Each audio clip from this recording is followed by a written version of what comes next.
What's the cringiest thing you've seen a bride and groom do for their wedding? At a classmate's wedding, they were young, maybe like 22 or 23, there's apparently a caking tradition in some parts of the country where they cut the wedding cake and the couple feed each other a bit and smear each other's faces with cake as a joke. The bride had made it 1,000% clear to the groom she did not want to be caked. And he did it anyways. Not just a little smear, but full-on smushed the slice in her face. She was stunned initially, and then got up, face full of cake, and yelled, "You butthole! I told you not to do that!" Then ran to the back area in reception. The groom tried to follow, but the bridesmaids and mother of the bride stopped him dead. So he sat at the head table awkwardly while half the wedding party rushed off with the bride. She stayed back there for like an hour. They eventually did let him back there to check on her, and we could hear her crying and them arguing. The rest of the reception came to a screeching halt until one of the bride's aunts emerged and directed the servers to clear the tables and put on some music. They got divorced 2 years later. The bride showed up almost 2 hours late to her own wedding. Southern California in an open field, no water and no shade. She shows up and wants to get married in her yoga outfit, and the groom shuts this down, and when she refuses to change her clothes, the groom decides to leave her looking stupid and they never got married. I've now spoken with my uncle, and it turns out he had speculation that his fiancée was sleeping with her personal trainer. When she showed up in her yoga outfit, it was all he needed to call off the wedding. She ended up married to her personal trainer and divorced again.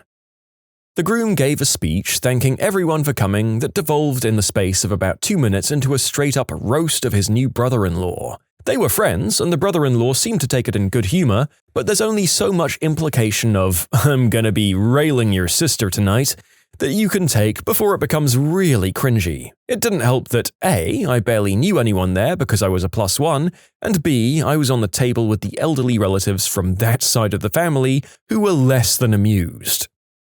They sang their vows to each other. Neither of them had a singing voice. The vows were generally bat-crap crazy, like being submissive in the bedroom and not asking about where she was going. The auto-tune microphones were a terrible idea. Their vow songs shared a chorus, and it was awful, and they expected the guests to sing along with the chorus. And the vow singing lasted 20 minutes. Pure cringe. Look, I can deal with most of that as it's their special day and we need to facilitate them as much, if not more than they facilitate their guests on the day, and I'll even try to smile and gag on the truth as I tell you how wonderful it was, but the point where you lose me is the 20 frickin' minutes. That's absolutely horrific. I wasn't a guest, I was just working the wedding. The bride got drunk and sat on some other guy's lap for 2 hours and flirted with him while the groom sat by himself at the head table with a defeated look on his face. Does dying on the inside count regarding the "until death do us part" clause? Because he might have an out that way. They invited all their friends and expected 700 people, and like less than 100 showed up. This one wasn't the bride and groom's fault, but the pastor marrying them talked about his marriage and his kids for 20 minutes. He was obviously going for something and showing what marriage will be like, but he went on talking about his daughter Kelsey learned to walk this way and his other daughter's first words were this and that he and his wife made love throughout the house because that's what you do when you're in love. The bride and the groom had to stand there holding hands for 20 minutes right in front of him as the other 150 of us had to listen about his bedroom life and his kids. The groom sang his vows. I honestly had to stare at the floor and slow breathe to not laugh and get through it. Okay, I'd forgotten about this because it was like 25 years ago, but I went to a wedding where the bride did something similar. The thing was, she was so nervous she actually chucked up before singing her song, right there at the front of the church. Luckily, she had moved off to the side to sing. They'd set up a little separate stage there. So she blew chunks, sang her song, someone ran in and cleaned it up pretty quickly, and then they did the vows. The funny part is we'd all kind of moved on and didn't think about it during the ceremony at all, which went really well until the kiss. And then the whole crowd groaned in unison. They bought an apple orchard after leaving the city for a simpler life, and really doubled down on the apple theme for the wedding. Apples everywhere, on the tables, in baskets, all around the venue, on the podium where they got married, pictures of apples hanging everywhere, small fake trees with apples tossed under them. The guy marrying them had an apple tie on, apples somehow incorporated into every dish for the reception, and the cake was shaped like an apple. It was really frickin' bizarre. They sold the orchard a couple of years later because they had no idea what they were doing with the place. When I was in high school, one of my hockey teammates had a kid with his girlfriend when they were juniors. They decided to get married, and the wedding was officiated by my teammate's dad, who also happened to be our head coach. The entire wedding was the bride and groom's direct family and the hockey team at a Golden Corral. Then the reception was at the same Golden Corral. Then we had a hockey game that night. The other team we played that night somehow found out about it and hounded the guy the whole time. They were a bunch of jerks. An acquaintance I knew where the pastor marrying them told the couple to divorce their friends under the promise that it would make them a stronger couple or some crap like that. And they followed that advice. So pretty much after the wedding and reception, they just never again talked to any of the friends they'd invited to celebrate their big moment. I thought they'd be divorced within a year, but turns out they're still together. But yeah, apparently married couples aren't allowed to have friends? I've worked over 200 weddings at the same venue. Many couples wanted fireworks, and we had a company that would always do a show. The couple always, without fail, would pick Firework by Katy Perry to play during the show. The ceremony was also the name reveal. They changed their last name because they didn't want to be stuck to their heritage and didn't want anything to hold them back. Turns out they changed their name thinking they could erase their mountains of debt or at least hide from it. Turns out you can't live under two legal identities. Oh, I have two. First, the bride decided to sing as she walked down the aisle. She wasn't a particularly talented singer, and she was singing over a Carrie Underwood song so we could all hear the original vocal track. She finished walking about halfway through the song, and then stood there and sang the rest of the song at the groom, and all we could do was sit there and watch. And the second? Well, at a different wedding, they began the wedding with the groom playing an out-of-tune guitar and singing to the bride. They were sitting on chairs in front of everyone, legit 400 people, and the bride was clearly uncomfortable, which made everyone else uncomfortable. That wedding also included a foot-washing ceremony, and when the bride put her shoes back on, she tripped on her dress and fell flat on her face. They hadn't done the vows yet, and the ceremony stopped for 20 minutes to deal with the nosebleed that she had given herself. Man, there's a surprising amount of weddings where the couples in question just decide that they're going to take advantage of everyone's goodwill and become musical stars for one day, huh? Gotta respect the drive, even if it sounds like the ones that do this really can't sing and seem to carry it on for a tortuous amount of time. 20 minutes seems to be the average. Bride takes 3 hours to appear. After the ceremony, she and her spouse go up in an air balloon, and that marriage did not last a year. My cousin and his wife are super religious and may be the two most awkward people I've ever met. They did one of those fake-out first dances where it starts with a slow song and then transitions to a dance number with an upbeat song. Not only is that naturally cringeworthy, the upbeat song was 5 minutes long, and they just kept repeating the same moves over and over for what felt like an eternity. There was no booze allowed at the wedding, so there was nothing to dull the pain. Flew away in a helicopter at the end, but there were only appetizers for food. My own wedding. My brother and our wedding band surprised us with a beautiful rendition of a very romantic song by a guy called Juan Luis Guerra, and it just so happened to be me and the missus's favorite song ever. Lots of happy crying and one of the best memories from that day. Unfortunately, my mother-in-law doesn't like to be one-upped, so she impromptu just got a distant second cousin from her side of the family who we didn't know to immediately sing My Heart Will Go On from Titanic. He was not a good singer and used a crappy YouTube karaoke track, and it led to a very awkward, slow dancing, followed by fuming from my mother-in-law after we cut it short. Terrible feedback from trying to play the track on the mic from the phone speaker. It just completely deflated the beautiful moment from my brother's singing. At least I'm happy to say we're still going strong and have been married for 10 years now. It should go without saying that little poop nugget of singing was not included in our wedding video. Imagine not refusing to go sing in this situation. The mother-in-law must have threatened the second cousin with something real good. The groomsmen prepared a skit in which they lost the groom at the reception and proceeded with over-the-top, hands-on-hips, one guy saying in the fakest cartoony voice, "Hey, aren't we missing something?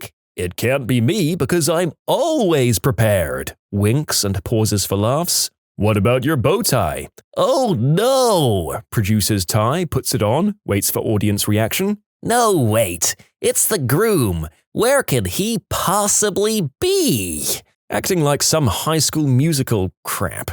None of the guests were prepared and silently fussed around with their drinks and silverware. This went on for a bit. I don't remember it at all because I was on my phone, not really doing anything but avoiding eye contact every time they said a line and desperately scanned across the audience. When the whole thing ended, they anticipated like a standing ovation, but it went over the heads of everyone. A lone voice muttered, "Well, that was kinda weird," and the thespians made their exit quietly. The groom came out through the door when he was cued shortly afterwards. I don't think he knew about the skit. Thank God he wasn't there to see it unfold. As for the crowd, who isn't going to clap and whistle when the newlyweds show up at a wedding, so it was all good.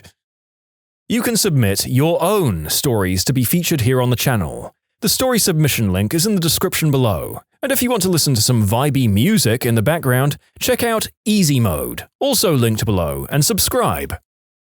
Oh, friends of friends. Young, uber-Christian, small-town naive girl meets married, much older man with 2 kids. Falls in love, and he does eventually leave his wife. Doesn't want any custody. The wedding was her hometown church. His vows were over the top about how he's never felt love before. She's the only woman he ever wanted to marry. He's been so lonely his whole life. He's literally sobbing through it all. Her turn to say her vows, and she's standing there saying nothing for at least 3 beats. Then she's handed a microphone and the piano starts playing. She's made up her own song, which are her vows. After the ceremony, we adjourn to the church basement for the alcohol-free reception, and I'm somehow roped into serving the groom's cake. It's 2 NASCAR car cakes made with an edible photo draped over the cake shapes and is impossible to cut through without mangling the cake, so I have to peel that photo off. My friend is cutting the bride's cake, and it's a full inch or more of fondant on top of plain cake.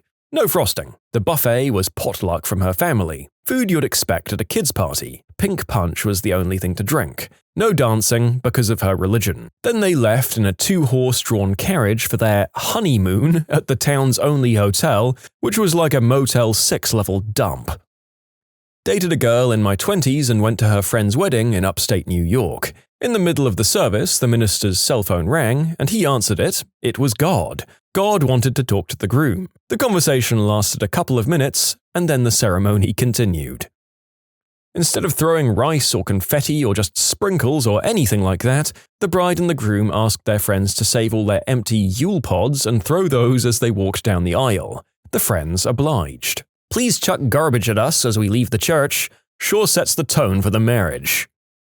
At the beginning of the reception, we all had to stand up and sing the national anthem. To be clear, this was another country I'd never been to a wedding in before, so I thought, okay, maybe this is just a tradition I've never heard of before. Then I told this to other people and they were all like, no, it's just really weird. Also, at that wedding, the father of the groom ended his speech with what I'm sure he thought was an amazing joke on how it's easier to build a bridge to Hawaii than to understand what a woman is thinking. It would have been awkward enough had the man also not been standing between his ex and current wife as he was delivering it.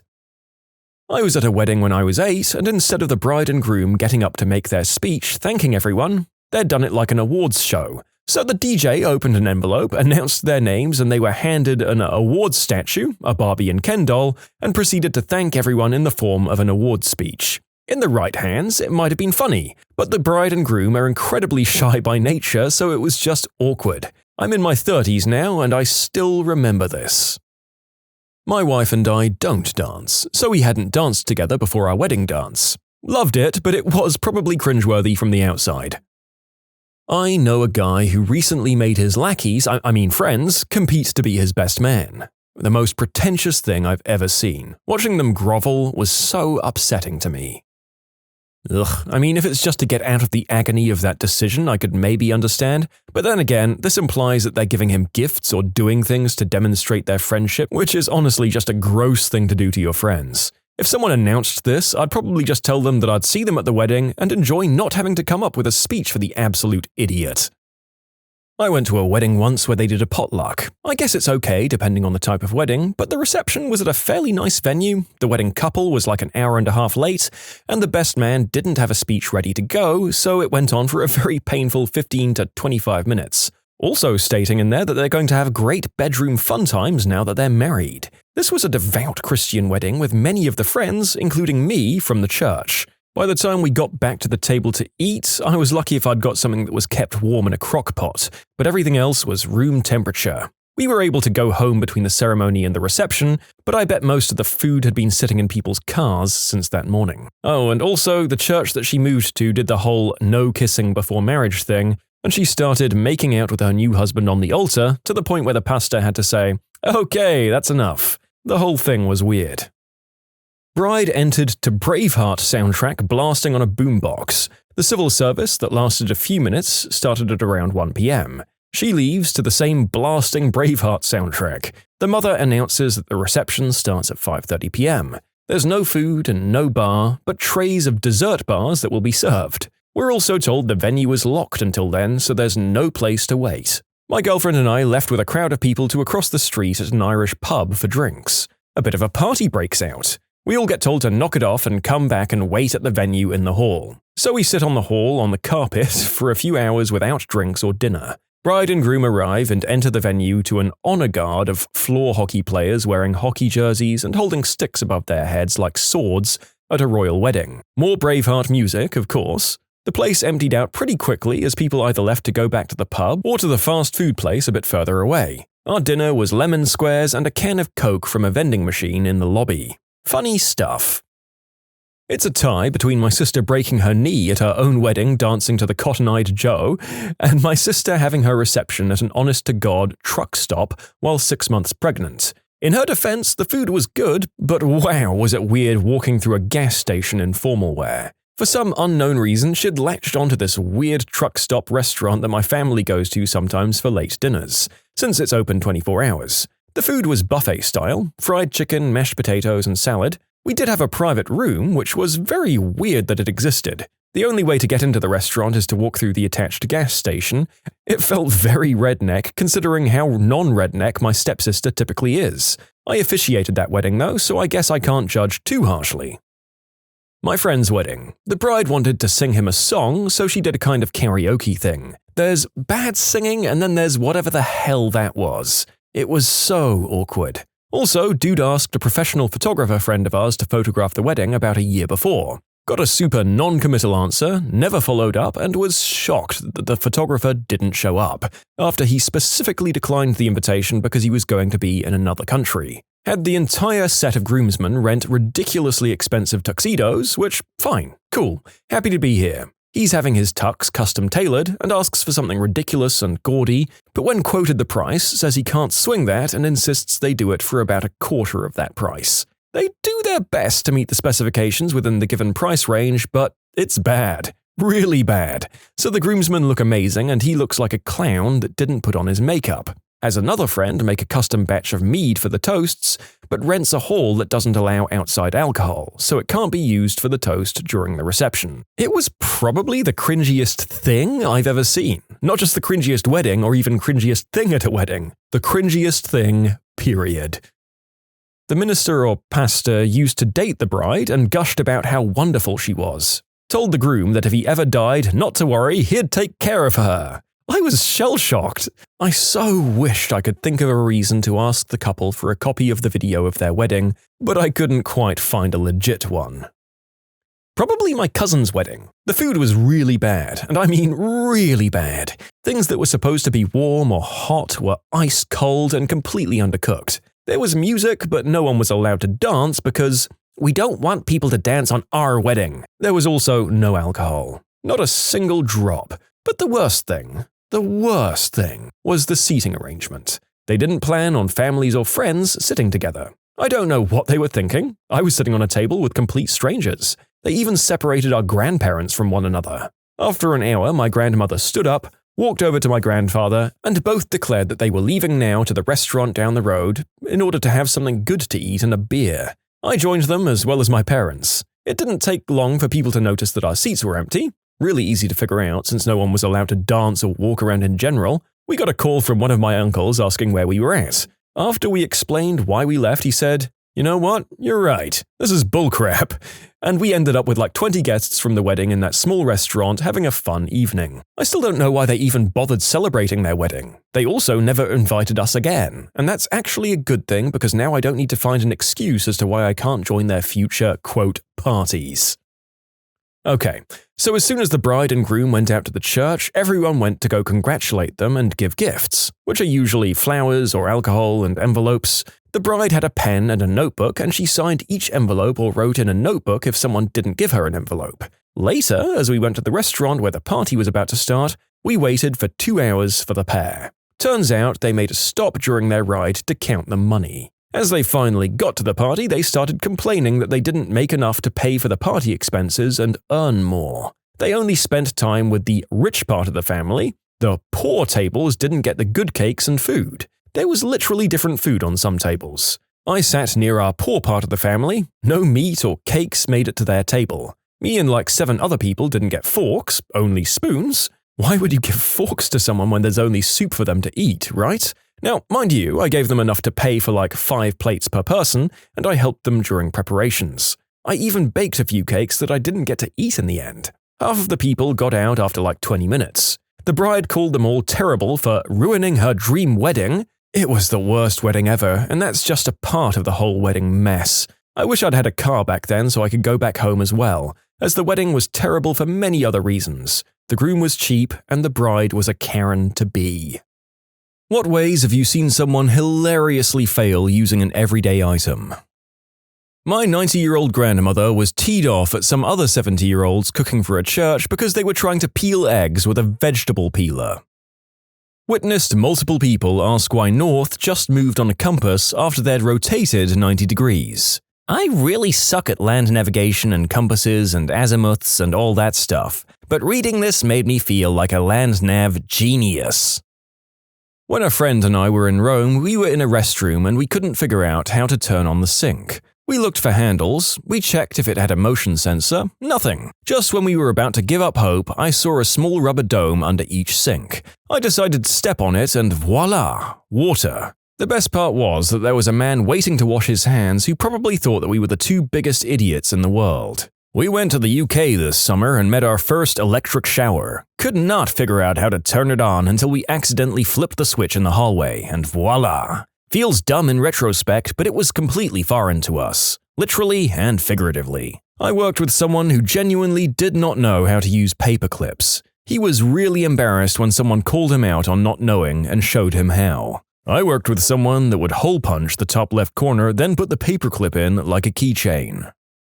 After years of using family's Windows 98, I upgraded the family with an old but gold computer. My mother rang me 3 times in the next 2 weeks because she couldn't find the power button. Why? Because the old computer had a big red power button, and the new computer was broken because it had a big blue power button in the exact same spot.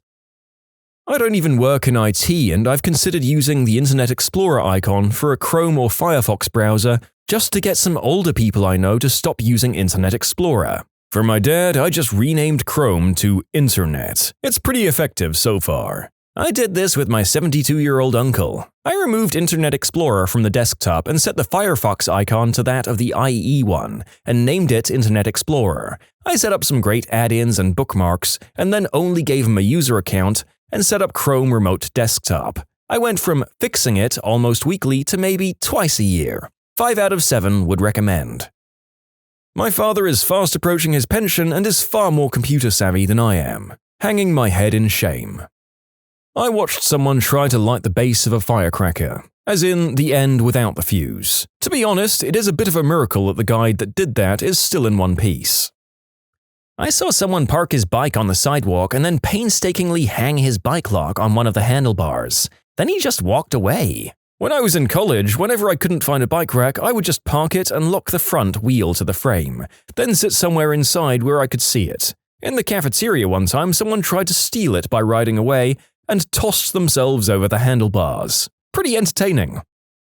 I once, as a child, thought that one of those long lighters for candles was a curling iron, proceeded to burn the crap out of my ear and hair. I saw someone open a milk carton by cutting the top off with a knife. First time this kid stayed away from home without parents, he thought an iron worked just by being a heavy metal thing to flatten the clothes into submission. Didn't realize you could turn it on to heat it up or anything like that.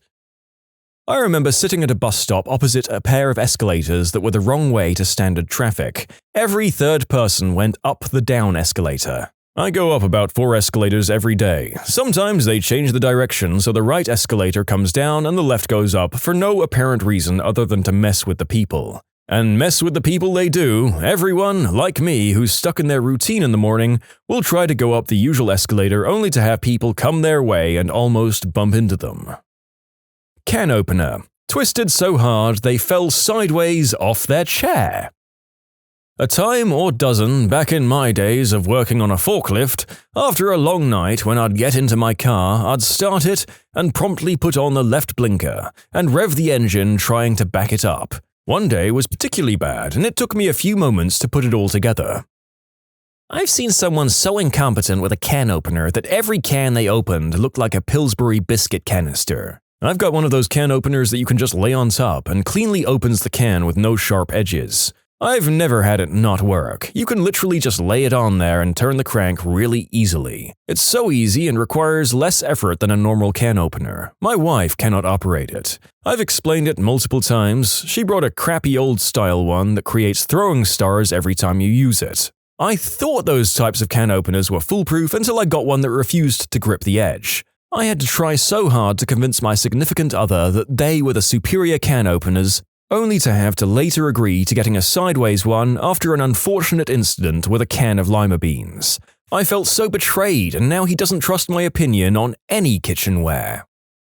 A shovel. I saw someone put their foot up on it, ready to push down, and then just topple sideways. Holy moly! Actually, no holy moly. Back in the 90s, when I tried to show my mother how to use my home PC, she picked up the mouse and pointed it at the screen like a remote control. A lady of a certain age had her first computer and tried to operate the mouse on the floor with her foot. Her only frame of reference was a sewing machine, which was operated with a foot pedal. You know, she had a reference and she tried for it. I can be happy when old people do that rather than just blame me for breaking it. I know someone who was running late to work and his polyester polo shirt was still wet from the washer. What did he do? Put it in the dryer for 5 minutes? Use a hairdryer? No. He whacked it into the microwave and put it on for a couple of minutes. Nice and warm when he got it out. A trip to the emergency department and second-degree burns later, and he was a changed man. I had a college student who once set his apartment on fire because he put his wet clothes in the oven to dry and then immediately left to go to Six Flags. One of his roommates fortunately came home before the fire got out of hand. A family member in the early days of polyester got a stain on her skirt at work. She took off her skirt, cleaned it, and dried it, but the whole thing melted in the dryer. She laughed and made a skirt out of a magazine and wore that home. One guy at a breakfast buffet got to the bacon tray. He took a pair of tongs and held them backwards, as in the part which you're supposed to grab bacon with, in his hand, and pinched it closed so only a slit was left between the two rods, trying to slide the bacon in between the prongs. I had to help him after watching this for 2 minutes. This was a grown man, by the way. I went to a Chinese restaurant once and had a good giggle at the 2 women at the next table, expressing how great the learner chopsticks were, despite clearly struggling with them. It was cheap wooden chopsticks and they hadn't even snapped them apart. Saw someone trying to staple some pages together without a stapler, just going at it with a single staple in hand. Did they manage it though? After about 20 minutes of struggle, they had something that vaguely resembled a stapled document. So, yeah, I guess so. I'm going to assume that by vaguely resembled, they mean was a gross parody of. There was no way that was a tidy or satisfactory document, or stable. I wouldn't necessarily call this a fail, but more of a success. Went to the beach with family and my cousin was on watermelon duty. She starts cutting the watermelons and says, "Man, it's so hard to cut this." I turn around and she's using the wrong side of the knife, but she had already cut the watermelon into like 4 pieces. She's known as not being the brightest person out there, but I was still surprised at her superhuman strength.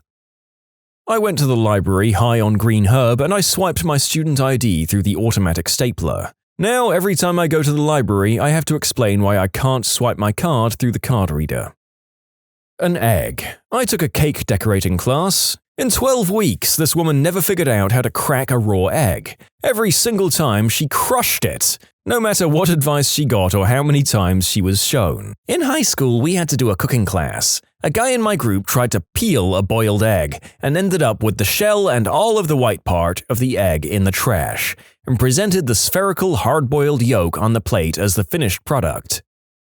When I was a kid, we would laugh when my mum would try to play Mario Bros. On Nintendo and she would try to jump lifting up the controller. Now, I try to play Nintendo Wii with my son and he laughs at me because I forget to jump by raising up the controller. She truly was ahead of her time.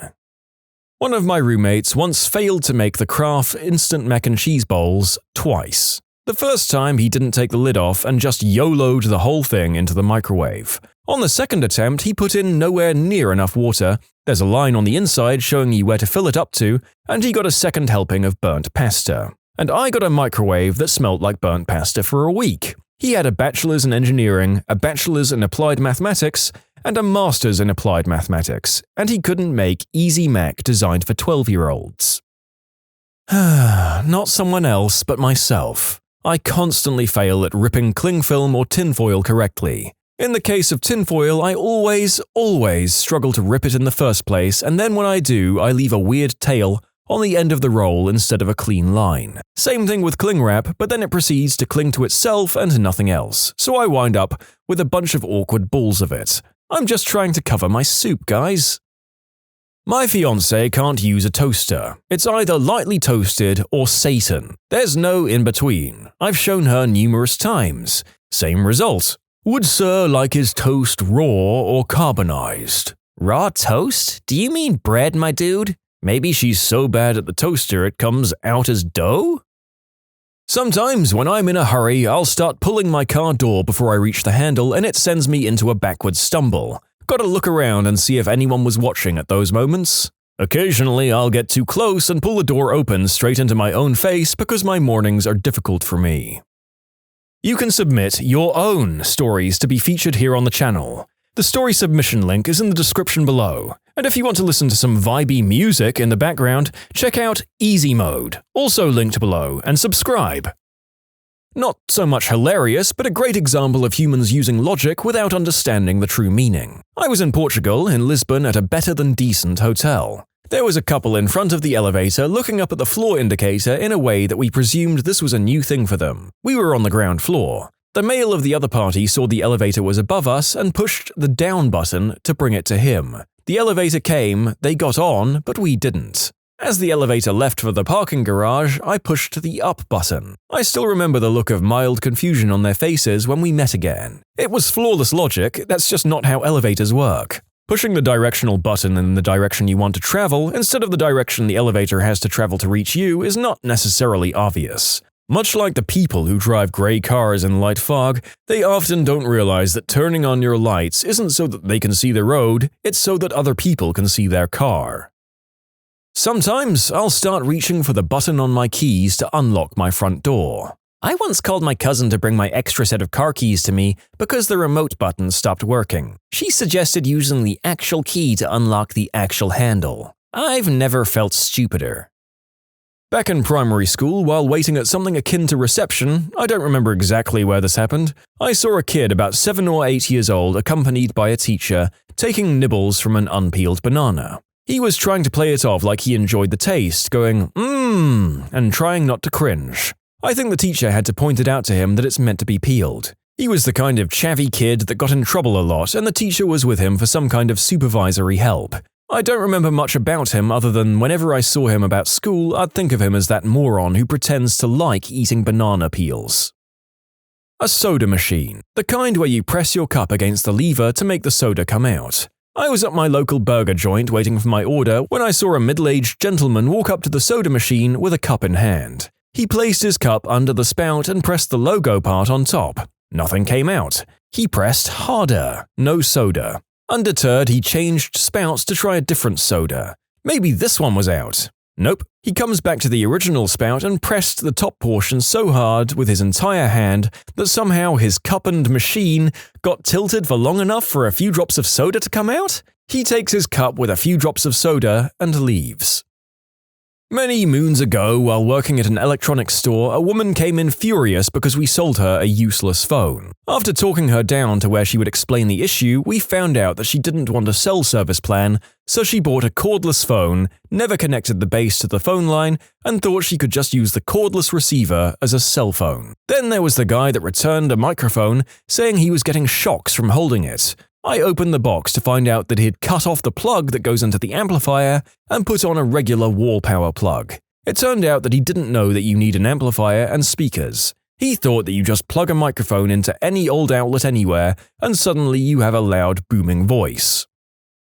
As a working voiceover, I'm looking at my Rode NT1 and imagining myself just severing the mic cable in the same way that this gentleman did, and it's hurting both my wallet and my brain. Working in IT. Please reboot your computer. What does that mean? Just turn the computer off and turn it back on again. 5 seconds later. Okay, done. Wait, that was quick. I pressed the power button, it turned off, and it came back on. Are you pressing the power button on the monitor? You didn't say monitor. What's a monitor? You see the screen, not that button. Press the power button on the box that the screen connects to. On the modem? Yeah, sure. Okay, Windows has that startup screen. Fantastic, that's what we need. Idiot! Why have you wasted my time? You should have used the right words. It's working now. I thought you were IT. This happens more than you would think. Nah, it's fine. Computers have only been around in more or less their current form and UI for around 20 years. You expect people to familiarize themselves with the basics of ubiquitous technologies in only 2 decades? Sheesh. Saw someone slide a cheese grater to grate the cheese instead of just sliding the cheese. This was a big grater, so it wasn't really practical to move the grater. I'd have to say cinnamon. One fall day, I decided to make myself some hot cocoa. My husband at the time, now ex, saw me making some and decided he wanted to make some too. I decided I wanted to go all out. I added whipped cream, then sprinkled some sugar and cinnamon on top. It looked so good. I even put a cinnamon stick in it to make it look extra gourmet. All my husband saw was that I had cinnamon sprinkled on top, and there were cinnamon sticks out on the counter. So I sat on the couch to enjoy my cocoa and I heard, how do you do it? And I turned around to see him holding a cinnamon stick and gently shaking it over the top of the whipped cream. I couldn't stop laughing. I once had a roommate who offered to help me make a fridge pie. We had both just moved in and didn't have everything we needed yet, so I asked her to whip cream with a large fork and even showed her how to do it. I go to do something else for a few minutes, then turn to see if she's done whipping the cream yet. She was just moving the fork slowly back and forth an inch or so in each direction, in a straight line. When I turned to her, she complained that it's not working, and that we really need an electric beater to whip cream. I giggled and said she has to do it really fast and in larger strokes to incorporate the air, and demonstrated again. She then threw the bowl and fork down in a huff and said, "Oh, I give up," and stormed out of the kitchen. It was the first warning sign, really. My mother-in-law has struggled with the tea kettle as well as a pram. The kettle has a button to open the spout. Hold down the button, spout lid pops up, and you can pour the boiling water into your cup. Somehow, she was trying to push the button from the side and then turning the kettle over until nearly upside down to get it to pour, because the lid was not in fact opening using this method, causing very hot water to spit out all around but not actually into the cup. She did this several times, all while making frustrated noises and burning herself with the wayward tea water. I finally managed to get her to put the kettle down and showed her how to press the button on the top instead of on the side. I know they also make kettles with sliding buttons that you push from side to side, but this is usually evident right away, or at least after the first failed attempt. Not for mother-in-law, who upends a full, very hot kettle anyway. And then there was the case of the pram versus the tree. Walking along pushing an empty pram, because no one in their right mind would let her push a pram with a baby in it, she was confronted by a tree and its rather large roots. She proceeds to back up a step and then charge forward at speed, but still the roots resist her efforts. Cue to the mad woman pulling the pram back and slamming it into the roots several times while bystanders look on in horror. Assuming there's a child within, one woman shouts and starts to run over to rescue the child who's not actually there, which gives mother-in-law the added adrenaline needed for one final grand slam, sending the pram flying over the roots and straight into the trunk of the tree. And that's why grandma isn't allowed near small children. My husband has cooked exactly 3 times in the decade of our marriage. Each was a disaster, but the final straw was when he tried to make ramen. We were at an Airbnb that didn't have a kettle, so I told him he'd have to boil the water in a pot. I noticed that the water is boiling, but he's just standing there. I asked what he was doing, the water was ready, and he says, "Isn't it supposed to whistle?" The man was used to hearing a stovetop kettle whistling when the water boiled and thought the water itself, by some mysterious mechanism, whistled when boiled. I have a friend who is literally a genius. This guy finished standard university-level math by his early teens and is now into the stuff you need an advanced degree just to work with. Brain the size of a planet. And there was the time he called me in a panic because he'd locked himself inside a house. He couldn't find the key, you see? It was so funny I was tempted to leave him there. The fact of the matter is that this house didn't even have a locking deadbolt, which is why it's a funny story. It wouldn't be interesting at all if he was actually locked inside. Give me some credit here. My father has a PhD, countless professional publications, teaches at a prestigious graduate-level program, and is generally a super smart guy. He cannot drive in reverse or use basic hand tools to save his life. Push and pull doors. Every time anyone was affronted with one ever. I work in a restaurant and I remember dropping a plate of food to my table as well as leaving them a peppermill per their request. As I'm standing at the bar casually surveying the dining room, I see the guy at my table attempt to navigate grinding pepper onto his plate. Unsuccessfully. He's turned it upside down and is shaking it vigorously all while inspecting his progress. Eventually, he sets it down, seemingly satisfied with his results, I suppose. Then his tablemate picks it up and simply grinds some pepper onto her food. My cat tried to jump onto a kitchen stool. He didn't see that there was a tray placed on top, and for a brief moment, he and it flew, magic carpet style. I saw a woman trying to use a kitchen broom to sweep 3 feet of snow from her car. She was sweeping it right in front of her car. Best part was her dumb boyfriend using the broom tray to remove the snow from the top of the car and tossing it right where she was sweeping from. This went on for about 30 minutes and then they went back inside. In the late 90s, I showed my dad how to use a search engine. I left the room for no more than 5 minutes before he started cursing wildly. My dad, being in construction, searched stud finders for his first search. Embarrassingly, there have been multiple times where I've tried to apply the 2-finger zoom functionality to a paper map. It's become such a second nature with electronic devices that sometimes it just happens reflexively. Me. I thought French presses were fancy and connoisseurs used them, so they must be some tricky, nuanced way to make coffee. I had to use one once and I realized it was actually very simple. You just separate the grounds by lifting them out of the coffee. So I poured water in, pushed down the filter, then spread the grinds on top. My sister came in and facepalmed. What's the most entitled behavior you've seen from a passenger on an airline? Every so often we get the odd straggler who boards last, who finds a vacant seat in first or business, thinking that we won't know that they're from coach. "Excuse me, sir, I might need to see your boarding pass." "Sorry, your seat is 58A, not 1A. But I'm so tall, I need the legroom." Awkward silence. I saw this being given as advice on Twitter recently. This freelance guy who travels a lot decided to share his pro tips for long flights. A lot of it was just about seat posture and stretching and such, but then one tip was to always be the last person on the plane so you have your choice of open seat. Yeah, no, that's a great way to have nowhere for your bags and still get the same seat you were assigned. My girlfriend's mum is a flight attendant. One time, a woman got quite angry because her daughter spilled apple juice all over and there was not a clothes dryer on the plane for her daughter's sweater. Not an attendant, but was on a flight with really bad turbulence. It went on for about 10 minutes, then the old lady next to me reaches up and presses her button. The attendant walked over to see if the woman was okay, and the woman began to yell at the attendant for the rough flight, and that she'd been flying her whole life and clearly the pilot has no idea what he's doing. The stewardess just walked away.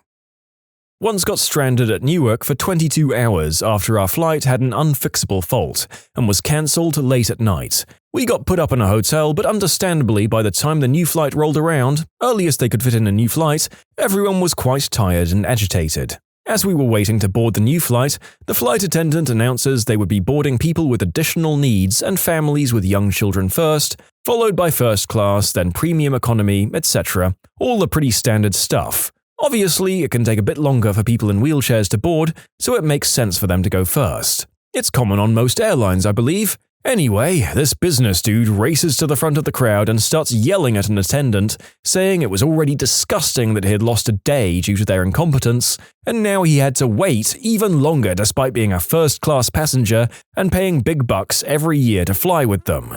The worst part was he was looking at the others in the crowd to back him up. Like it was perfectly reasonable to scream at this woman who, like us, had also been stranded and most likely had had very little sleep and was doing her best to do her job in this difficult situation. But she was awesome. Without missing a beat, she smiled and nodded and said, "Okay, sir," then made a big point of leaning into her mic and telling the waiting line of people in wheelchairs and mothers with babies that this gentleman needed to board before them and could they please wait. Literally every single person at the gate is looking at this guy with disgust on his face as he tries to backtrack and says he doesn't mind waiting for the first group, but the attendant says, No, you've made yourself quite clear.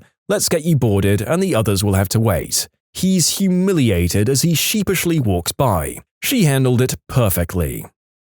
Frick yes, stewardess, frick yes. In what universe do you think I'm the good guy for saying this kind of thing? Also, this is not going to get him into the destination any quicker. The only thing he's speeding up is the transition between his airport chair and the chair on the plane.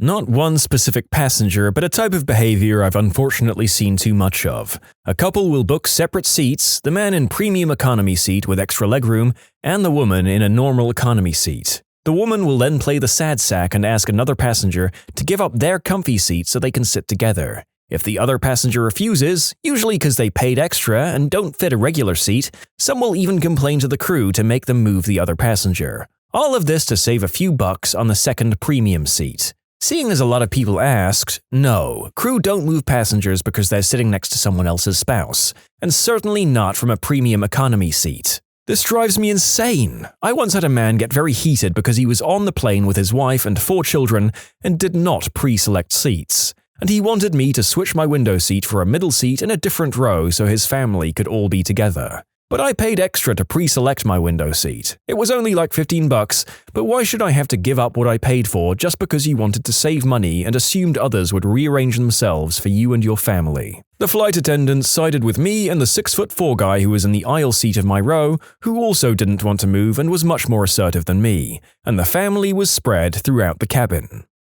Mid-90s, there was this kid in customs, Toronto to Houston flight, who was going nuts. He was driving people crazy in the departure area. On the flight, he had a full-sized metal Tonka truck that he was running up and down the aisle with. He smacked me on the head and nearly hit my mum in front of me. I grabbed it before he could hit my very frail and on blood thinner's mum and gave it to a crew member who refused to give it back to the family. The family refused to seat him until it was announced that there would be no food or beverage service until the aisle was cleared. Another woman grabbed the kid and returned him to his family. They let him run loose again as soon as the service was over. Finally, someone from the cockpit had to come back and tell the family we couldn't start the landing approach until the brat was in his seat. They put him in his seat, screaming bloody murder the whole time. As soon as descent started, they let him up and he was running up and down the aisle as we landed. The family was so dense that when the captain ordered everyone to stay in their damn seats and that only families with small children would be allowed to deplane first, they smirked their way down the aisle. My mum walked with a cane and the crush getting off was hard for her. Since we were home, we just waited till the aisles were clear. When we got off, you could hear the kids screaming halfway down the jetway. A police officer was holding him and the rest of the family, I'm guessing mum, dad, and 2 grandparents, were all in handcuffs. I once watched a very well-dressed businessman have an epic toddler-level tantrum at a check-in counter when he was advised that his flight was delayed due to fog. He literally screamed and jumped up and down and demanded that the airline better do something about it or else. The guy working behind the counter just smirked and suggested that the business guy was welcome to go outside and try to flap the fog away with his arms. The entire queue burst out laughing. I was on a plane at the Burbank airport and a family that was on standby boarded the plane without being told that they'd be on the flight. They proceeded to go passenger to passenger trying to get people to deboard the plane so they can use their standby tickets. They argued with the flight attendants. It was at least 45 minutes of us sitting on a plane on a runway, listening to this family of buttholes argue about how they need to be on this flight because they have somewhere to go. I was on my way home from Vegas and was hungover, and I don't think I've ever wanted to punch someone more than I did in that moment. Few years back, I had a 7-hour flight and a kid was sitting behind me who kept kicking the seat. I decided to just wait, maybe he'll eventually stop. Nope. It went on for about an hour until I couldn't take it anymore. 10 years of my regular flying, and this was the first time I called and complained to an air hostess. She apologized to me and asked the family behind me to keep it down. They just stared at her and did nothing. The moment she turned away, the little craphead started kicking against me again, and I couldn't take it anymore and turned back and said loudly to the family, "Could you please make him stop doing that?" The father, I presume, said sorry and still did nothing. The kid kept on, so finally I called the flight attendant and asked her if there was any other seat available because they're not listening or have no common decency, pointing to the family behind me. She came back after a few minutes and proceeded to take me to the first class. My first experience in the luxury section. The worst thing was she kept apologizing to me and I kept asking her to stop and that it wasn't her fault. It was just weird. Also, F those butthole families. I'm not sure this would happen these days. I feel like airlines have got tighter about letting people just move into the champagne and caviar zone. Please, if you have any modern-day accounts of this happening, share them in the comments below.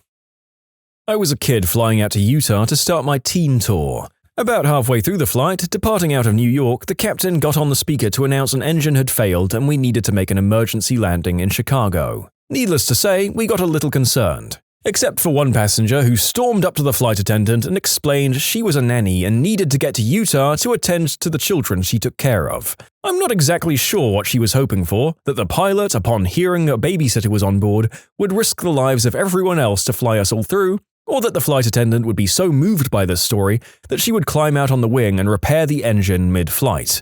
Alas, there was no emergency jetpack to give this passenger to blast away from the plane to get to Utah on time, and she was told to sit down.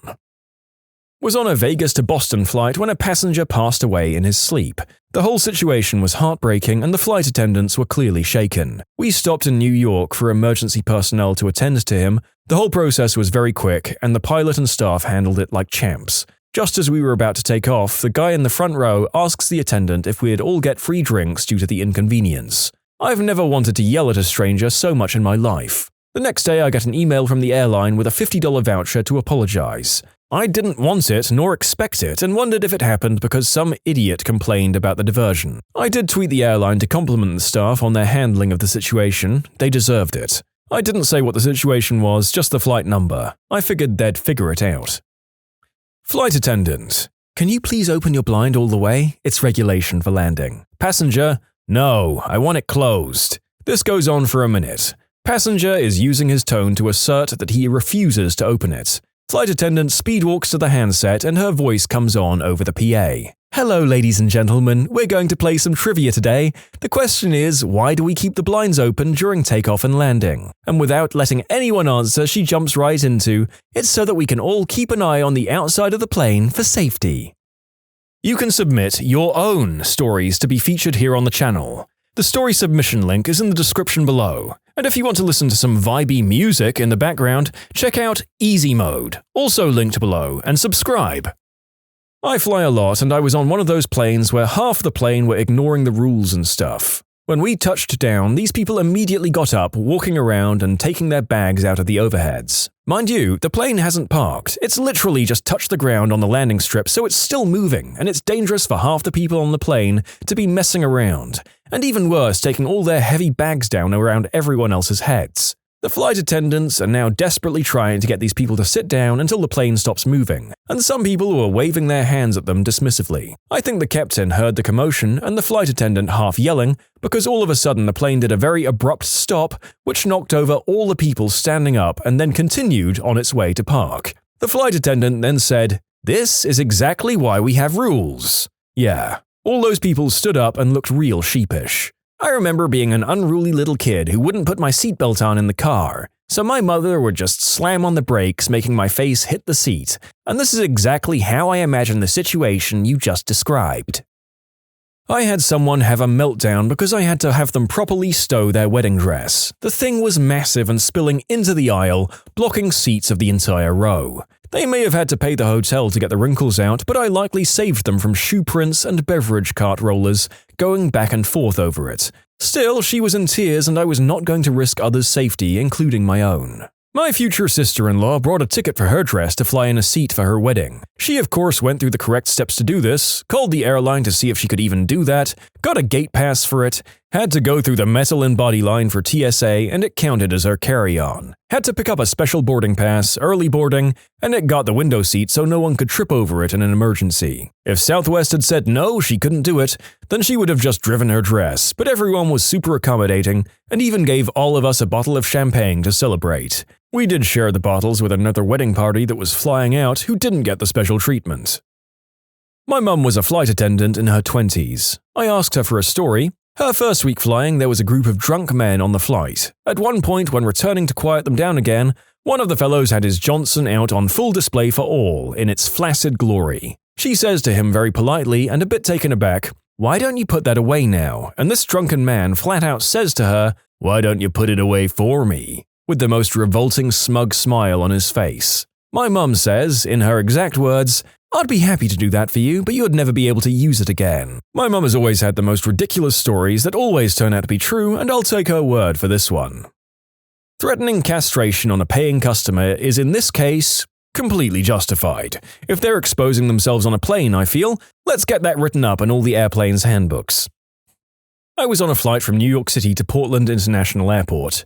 Only empty seat was next to me, a middle seat. Bulkhead, but the kind where there isn't a wall, just the first-class seats in front of us. Door is about to close when a large, sweaty man comes running into the plane to claim the empty seat. He was carrying a full-size pizza box. All the overhead bins were already closed and full, but that didn't stop him proceeding to open them to find a place to stash his pizza. The stewardess kindly informed him that he couldn't put his pizza in an overhead bin. "But it'll get stepped on," he gruffly informs her. She proceeded to tell him to take his seat and put the pizza in front of him. He told her that he flies with pizza all the time and has never been treated this way. He persisted, but as their argument was getting pretty heated, he finally succumbed and put the pizza under the seat in front of him and sat down. The stewardesses have now started the safety, video, and demonstration, and he pulls out a flip phone and proceeds to make a call. I can tell he's going through menus, so I'm thinking he's calling Delta to complain. Nope, turns out to be his landline phone company. He had been late paying his bill and was trying to get them to waive the late fee. They wouldn't.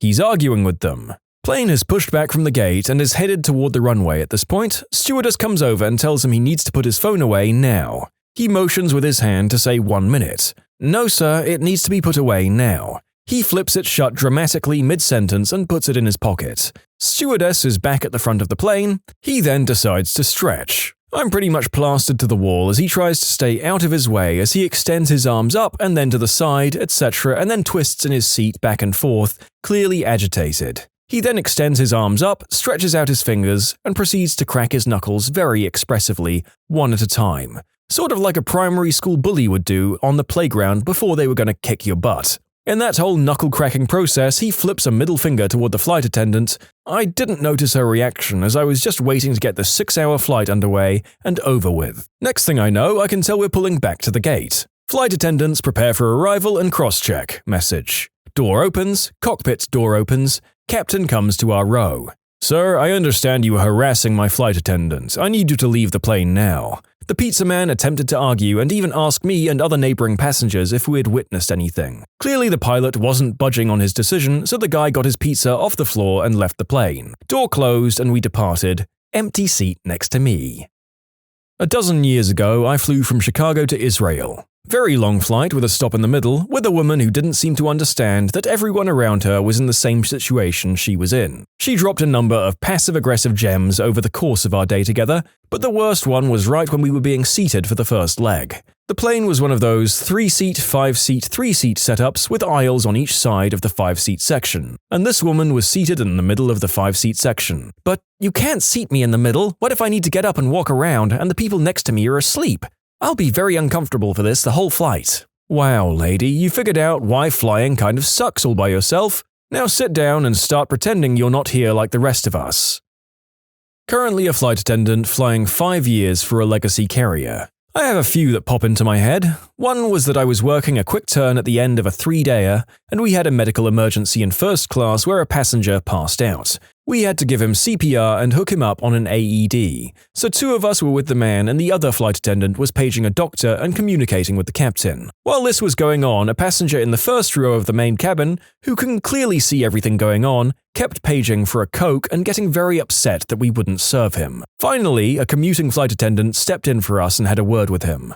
Another one was actually my last trip, when a woman who boarded towards the end, sitting in row 10A, who left her bag in the aisle blocking everyone else trying to get on, because she was looking for a place for her bag. She found a spot towards the back, and put her hand in the air and started snapping and hollering at me to get her bag for her. I went up to her and told her to get her bag out of the aisle. She got in my face and demanded that I needed to put it up, to which I answered that I couldn't lift her bag for her and she threw a fit. Finally, a nice gentleman helped her. Anyway, after boarding, she accused me of stealing her first scarf. I didn't. Then she called me a blonde B-word. She was removed. I had a lady another time get mad at me because I wouldn't give her my personal food I brought from home and paid for with my own money. She said she was hungry and she needed it. Nope. Another flight, I had a man and his small kid on a flight, and he, during boarding, asked me for one of the first-class meals I was preparing, and I asked him where he was sitting. Once he said a row in main cabin, I told him, I'm sorry, these are for first class, but we have food for purchase in main cabin. He then told me his kid was hungry and demanded we give him free food. I kept saying, I'm sorry, but the food is for purchase. He didn't think it was fair that he had to pay for food because he had a hungry kid. The seat switch scam has happened to me more times than it should have. I'm a college student and thus naturally people, especially couples with babies, think it would be much easier to force me into switching. There was this one time I was on a really long flight from Chicago to India. I usually never haggle much about a seat and I'm pretty cool about switching if people ask me for it. I have this crappy quality of trying to avoid conflict in any way possible. This time I was fortunate enough to get one of those front seats with a lot of legroom.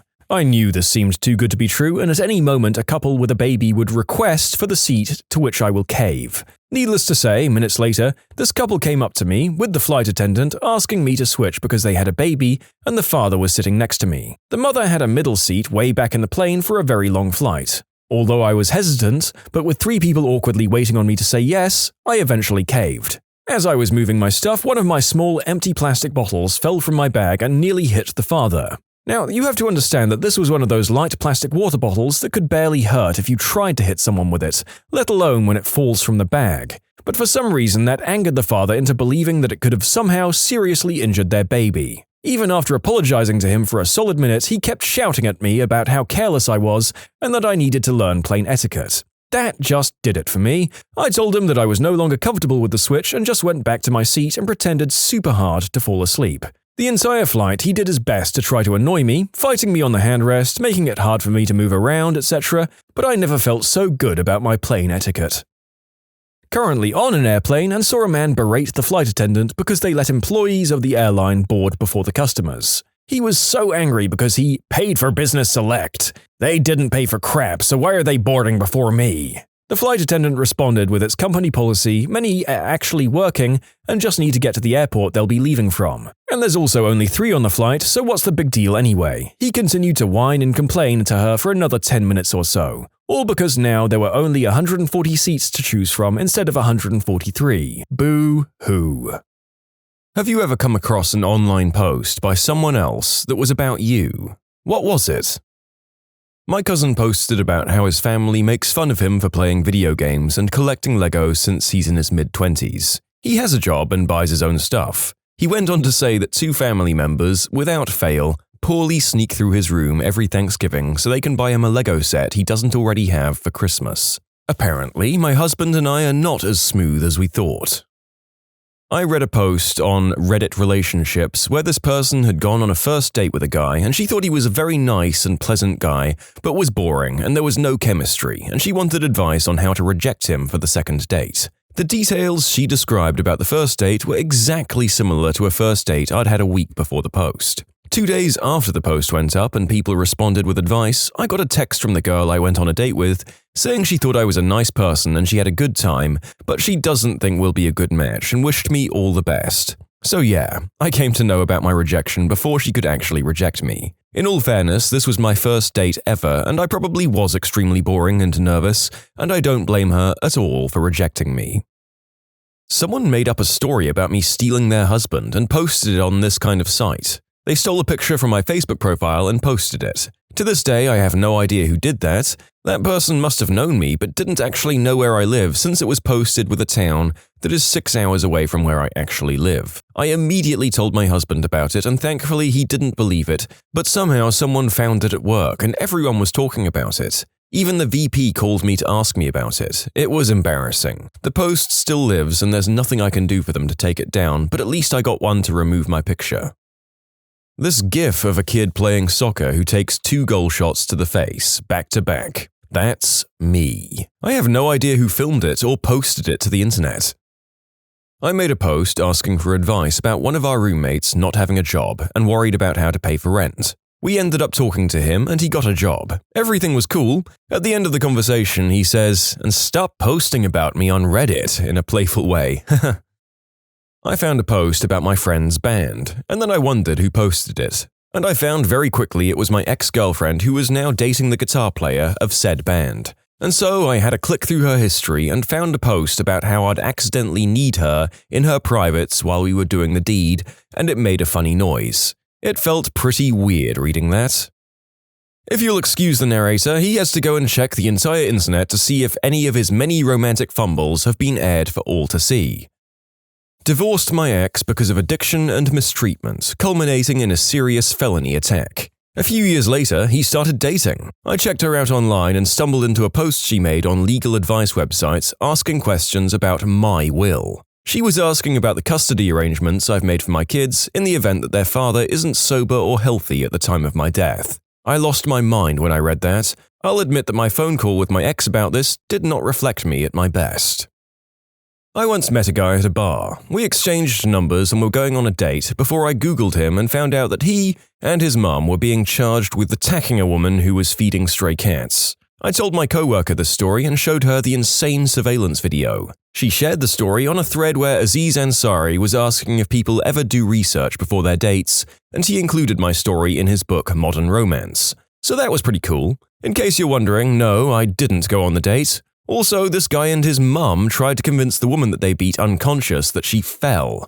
She didn't even know that she was beaten until she saw the surveillance video. Oh man, I would have just gone on the date and wait until he asked, "What hobbies do you have?" to say, "I like feeding stray cats," just to see his reaction. Seems like his reaction might be violent if you did this. Yeah, that seems like a great way to get beaten up by a guy and his mom if you ask me.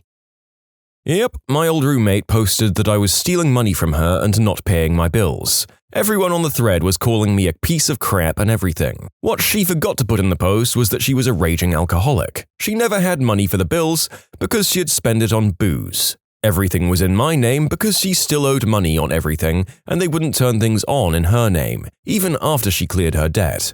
She didn't talk about how she would be late for rent every month, but I was always on time. It got so bad that the landlord would call me to collect the rent. She is now in rehab and still trying to reconnect with me. I don't know if I can ever be her friend again after that. There's always more to the story and I'm glad that I don't live with her anymore. When I was a freshman in university and Yik Yak was big. Classic. I had a knee brace on an injury that I wore every day. I'm also 5 foot tall and generally petite. Once I went to pick up a big package from the mail center and bring it back to my dorm. 1 block, so I knew I could do it and didn't ask for help. Someone wrote a Yik Yak to the tiny girl with a knee brace and a giant box, "Hang in there." It kinda made my day. My mum even has a screenshot of it saved. I'm pretty sure about this. There was a story I read about a girl walking home late on a foggy night, seeing someone she thought was pretty odd walking towards her. As I remember, described angrily, and she explained debating crossing the street but continued forward. When they crossed paths, she said hello, and after a significant pause when they were already a few steps apart and she heard a faint little hey, which she also found odd. That guy was me. I was actually just very drunk, a little high and cold, walking briskly towards my house, which was a few miles away from the party I was at that evening. I remember seeing a silhouette of someone coming through the fog and getting a little scared myself, followed by relief that it was a woman, then instantly filled with the realization that my drunk butt is probably frightening the crap out of her, which led to panic to get the situation over with as quickly as possible. I even remember thinking at the time of responding to the story, but somehow the concept of, "Hey, I think I'm the guy that weirded you out. How neat is that?" didn't seem worth the neat to even weirder ratio. I've been in that situation so often. I'm a tall and wide-shouldered guy, and you can't see my baby face in the dark. Yes, someone posted one of my prom pictures pretending to be me. I saw it on the front page, as did my ex-boyfriend who featured in it, and was teed off that I'd posted it. To be fair, the pic is hilarious and totally front-page worthy. They must have been someone who we knew in real life because they linked to my ex's music site, mentioned what I'm doing now, detailed our relationship, among a few other things. They ended up deleting their account once it got big enough that people posted it on my Facebook wall and stuff. There can be only one. I was dating an alcoholic, and when he fell off the wagon, I spent a lot of time reading alcoholic subs to try and better understand how to help him. I found some posts he made talking about me and how to explain his disease to me, since I grew up with alcoholics and it deeply affected me. People kept telling him we wouldn't make it or that I must have really low self-esteem, but he said I was smart and cute and had a once-in-a-lifetime soul and wasn't the kind of person you gave up. I found it well after the fact, but my heart basically exploded. Felt like dressing up one day for school, red lipstick and all. I checked Yik Yak later, and someone had called out my exact outfit down to the shoes and said, "Why?" That's 2 posts about Yik Yak, and the narrator has no idea what the heck it is. Let me check Google real quick, and it's local Reddit? I thought the global reach for advice and commentary was kind of the point with Reddit. Feels like you'd be far more likely to get caught out on Yik Yak. I was judging for a writing competition and gave a poor score to one of the writers due to copious typos, grammar problems all over the place, and jarring narrative that seemed not to serve any purpose. She started stalking me and leaving nasty messages all over the forums, and then went over to Tumblr and here talking crap about how horrible I am. I basically blocked her and reported her behavior to the mods, but they didn't do much, so I just ignored her, and she eventually disappeared. A few months later, she left a comment on one of my stories telling me that she'd gone off her bipolar meds and apologized for her behavior. I didn't reply, but it looks like she's in a better place and getting help now. I think it's brave of her to apologize for that. It's not easy to revisit things you wish you hadn't done if you don't have to. Good on her for recognizing her situation and apologizing. And good on you for keeping your distance and wishing her well.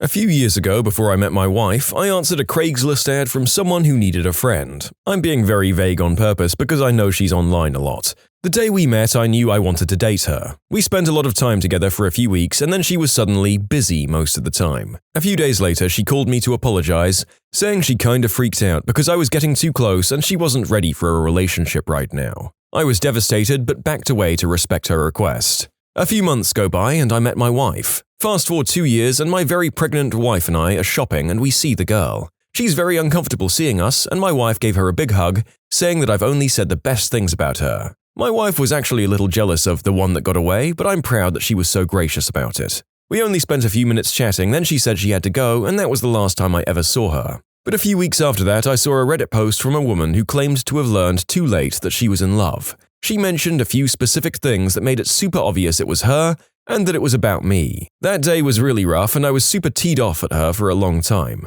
I felt like she was acting out an Adele song by posting such specific information online, hoping I'd see it and go back to her, despite being married and about to have a child. Not totally rational, I know, but it was just frustrating to me. The silver lining is that I have a son I would never trade anything for and a wife that loves me most of the time, which is normal, I think. Today, I hope she's happy, but I would never go back to her and I have zero regrets. You can submit your own stories to be featured here on the channel. The story submission link is in the description below. And if you want to listen to some vibey music in the background, check out easymode, also linked below, and subscribe. An unknown poster posted a picture of me from a concert tailgate. Apparently, I have the highest belly button ever. It was posited that I was raised by bats. I thought the whole thread was hilarious but never figured out who posted the picture. It was grabbed from a buddy's Facebook. A couple of months ago, I got a screenshot from a friend saying someone was posting awful things about me on their blog. I was never mentioned by name, but it referenced a lot of identifiers that made it plain to see it was me. Went to the blog and there were several entries that were just about why and how much she hates me, can't figure out why anyone would want to be around me, and a recurring theme that I'm copying her. What makes it a bit weird is that we've only met her once at a party, but there was such vitriol in the posts. I have to admit it does bug me. I'd love to say it rolls off my back, but the part of me that struggled in making friends and trusting people just feels so insecure when I'm reminded of it like that. I ran across an ex posting about how we met, and when someone commented, "You should marry him," she responded, "I plan to." It sent my heart exploding to think someone could even jokingly say something like that about me. Well, it was a joke because she dumped me for her ex a week later. I made it to the cringeworthy Reddit once. It was a picture of me being stupid in a mall for the sake of a joke that was posted on social media and eventually found its way to Reddit. Me and my friends had a good laugh many years later when we found out. Back when Yik Yak was popular and I was in college, there was a post stating, 123 Fake Street, apartment 23, needs to take care of their dog. I hear it crying every night. We had no dog, never quite figured that one out. I always thought it was my roommate who made weird noises while playing video games. My freshman year of college, I saw a yak that was like, "The girl in philosophy class wearing the specific article of clothing is gorgeous," or something like that, clearly talking about me. I didn't tell anyone because I'm pretty average looking, and I didn't know if people would believe me, but it made my entire week. Not on Reddit, but I matched with a girl on Bumble and I was in the background of her first picture. I was wearing a Gary Payton jersey and still had a man bun. Rest in peace to the hair. Aha!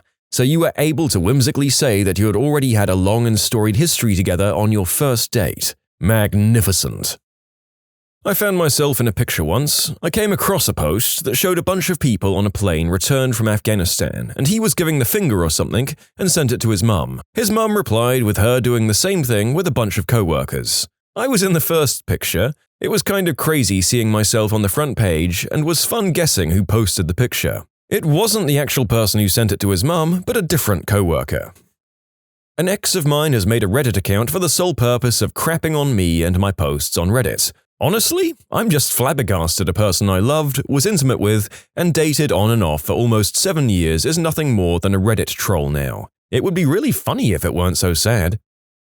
It was a photograph on Icon Has Cheeseburger of a cat next to a piece of string in the shape of a heart with the caption, "Now will you feed me?" Not only was it quite certainly my parents' very distinctive cat, it was the flooring and the skirting board of my parents' living room. Quite frankly, it creeped the F out of all of us as we hadn't taken the photo, none of our friends had taken the photo, and we owned no pink string. We ended up deciding for our peace of mind that the painters who did my parents' house last year must have taken it and posted it on the internet. After my loser ex and I broke up, I saw him post to Reddit saying that their roommate had moved out and changed the Netflix password on them, asking for advice on getting it back. It was my Netflix account, paid for exclusively by me, and I cancelled it within 20 minutes after leaving because they couldn't be bothered to tear their eyes from the TV as I packed up my things in tears. I was in the very worst days of my anorexia and depression and had dropped below 75 pounds. I'm a 5'8" male, by the way, and was going to the gym to ride on a stationary bicycle every day for about 40 miles. I was often either very high or on several 5-hour energy shots every morning I was there. I came across a post on this sub from someone who worked at the gym asking for advice about whether she should do something about the skeletal guy that comes in every day because he looks like he's dying. Some comments were really quite disgusting. People saying that I was probably just image-obsessed and insisting that anorexics are narcissistic and vain. Truth be told, I was just kind of waiting to pass away at that point and completely checked out of life, living on 100 to 500 calories a day. And when I found the post, I got in the car and impulsively drove down I-5 on a full tank of gas with no destination, just bawling. Then ran out of gas and slept in my car at a truck stop. Alright. I'm going to keep it vague, but I found a post on Reddit relationships by my ex when we were dating. I found the post about 4 months after he wrote it, and I was moving away at the time of the post, and we did eventually end up breaking it off. And the post was basically him saying he didn't want to lose me, but he felt like it was happening. Felt pretty crappy after finding it, lots of regret. Do people even talk to each other anymore? Half this post is people telling internet strangers things they'd be far better off saying to the other person. I was once alerted by a friend that a picture of me was posted on the old facial book rather than Reddit. It was on some lame page of D-bag gearheads and a picture of me filling my tires up at a gas station immediately after I picked my car up from a body shop unrepaired after a recent accident. Random guy who snapped the pic was making fun of me for totaling my car, when in all reality I avoided what could have been a far worse situation as an SUV T-boned my Miata. Luckily, I swerved in time to avoid a direct hit to my door with the SUV hitting my tire instead. Overall, I called the D-bag out on his ignorance and told him to stop creeping on chicks at gas stations and stick to tickling his pickle to cars instead. Overall, I felt weird as crap and creeped out that some guy was taking pictures of me unknowingly at a gas station, then posting them to the interwebs. Can't imagine the lives of celebrities stalked by paparazzi. Gross. A co-worker of mine must have forgotten that I was on her Facebook and went on a rant about me. We were goofing off at work and I made a comment that if I moved away and somehow ended up at that job again, that something had gone terribly wrong in my life. Little did I know that that's pretty much what happened to her. I was incredibly embarrassed and apologized profusely, but that still didn't stop her from slamming me on Facebook while all of her friends joined in. At least I got to defend myself. This was also the same person that dragged me for being unable to breastfeed my kids. If you really loved them, you'd blah blah blah. What a C-word. Sort of. I saw a post asking for ideas on a fairly narrow research paper assignment, because she needed to turn her term paper topic to her professor the next day. My husband was teaching a class on that exact topic, with that assignment due the next day, so I suggested something I knew he'd be really interested in. He came home the next day all excited that one of his students had picked that topic. Holy crap, you are the patron saint of undergrads. I need to start contacting my professors' wives. Let it be known that people should not start contacting their educators' families at home, just in case anyone was already searching the web for their details. A few years ago, I was browsing Reddit Forever Alone, and there was a post that said something like, "I have a date on Monday, so I guess I'll be seeing you guys on Tuesday," along with a bunch of crass jokes about his date and how he was planning on knocking her up. Didn't take me long to realize that this was the same guy I had a date with on Monday, so I commented about how I'd see him in a few days, at which point he texted my number to verify it was actually me. We laughed it off and I still went on a date with him. He was pretty fun and it went fairly well, other than his constant awkward jokes about how I was so perfect for him and how badly he wanted to get me pregnant. We hadn't even kissed and I was maybe 18 and he was in his mid to late 20s, so it was extra uncomfortable and I didn't know how to respond. We talked a little a while after and never actually ended up making plans for another date, partially because logistics and partially because his endless comments about impregnating me were really starting to weird me out. A few months later, I ran into him commenting about our date and how it didn't go anywhere, but I was too young and immature for him anyways. I had this terrible roommate. He made me so uncomfortable that I mostly hid in my room. He crossed my boundaries, invaded my privacy, and was passive-aggressive. I finally gave my notice and started packing. He posted a cheesy questionnaire on Facebook and one of the questions was, "What are you most looking forward to?" He put, "My horrible roommate moving out." A bunch of people I don't know, who must have assumed his roommate couldn't see, started offering vague supportive comments like, "Oh yeah, bad roommates are the worst," or "Hope they leave soon." It bothered me most because first of all, the only thing I ever did to him was not want to date him and put in my notice. But also the fact that our mutual friends could see it and so could I, which is just rude. I decided to comment and said, "I'm sure your supportive friends who don't know the situation at all are unaware that you're being this rude where I and our mutual friends can see it. You aren't a perfect roommate either, but at least I treat you with enough respect to not badmouth you so openly. If you're going to be purposefully cruel and try to humiliate me, I'll have to unfriend you so I don't have to see it." Shortly after posting, he deleted the whole thread. I used to be really active in the Reddit for indie makeup and more, and there were brand owners and some rabid fans there. Makeup reviews end up getting taken very personally. I get so many people trying to spread crazy rumors about me, or maybe it was just the same crazy brand owner with 20 alts. People were saying I gave negative reviews for attention and would message new members negative reviews unsolicited just to destroy businesses. Who the heck has time for that? Your handmade lipstick grew mold. There's no grand conspiracy behind why your sales are failing. What is the best way someone has asked you out? A group of friends and I had gone to trivia at the campus bar, and after a few drinks and some great laughs, it was time to head home. There was a guy that I'd been hanging out with, but nothing too serious, so he walked me home, and as we got to his place, he stops and starts acting a bit odd. He finally says, "So, I've never really done this before, but, do you want to go out sometime?" Obviously, I was mostly excited and asked what he had in mind. His response was pure gold. "Oh, I don't know, I haven't thought that far ahead yet," and that was the end. I told him to tell me when and where, and that I would most definitely be there. We ended up going to a nice place in the downtown area and went for a long walk by the river. I can't really complain. I once got asked out on MySpace by some girl who said, "I'm friends with someone who used to babysit your younger brother." She had seen me in a metal club and asked her friend about me because he said he knew me. She stalked me for a while before sending that message.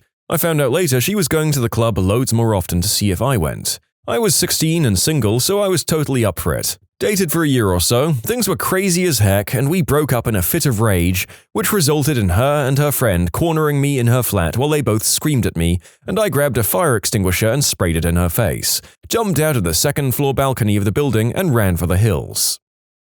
I work at a little popcorn stand once a week. Every week, this cute, attractive, funny, witty man came in to buy popcorn and flirt with me. Every week, he left a lottery ticket in the tip jar with his phone number on it. One time, he got up the courage to say, "If you don't win this week, how about I take you out on a nice dinner to make up for it?" I thought it was very sweet, and we'd already had fun flirting and joking around. Too bad it turns out he was married. It's kind of sad that you have to inquire about these things before you accept a date. Just a note, he was not a midget or a clown or in his 80s.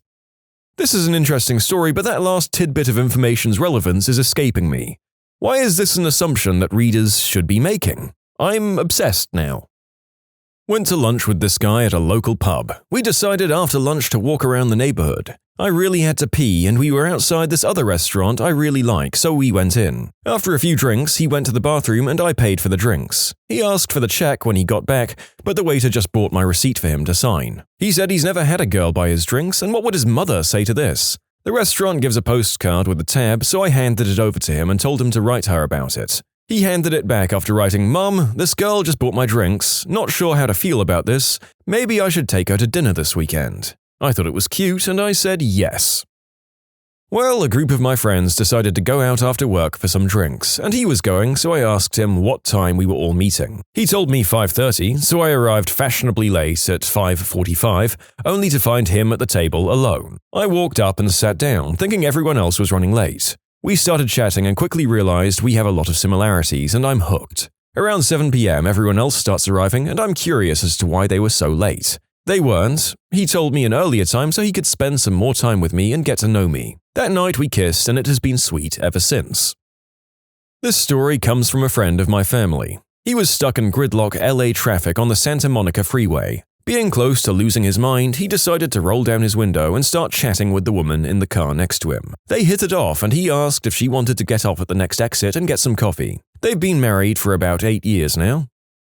This thread is dangerous. It's actually giving me the courage to ask out a woman.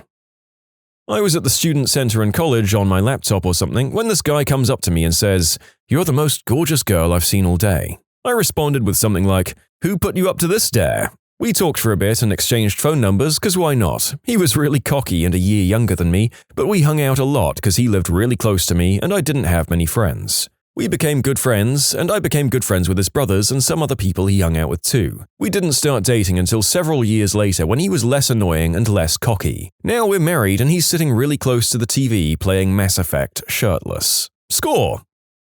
My roommate was walking down the street the other day when a guy stared her straight in the eye and said, "Do you want to watch music television with me today?" She was taken aback but intrigued. That's a hard thing to say no to if done correctly.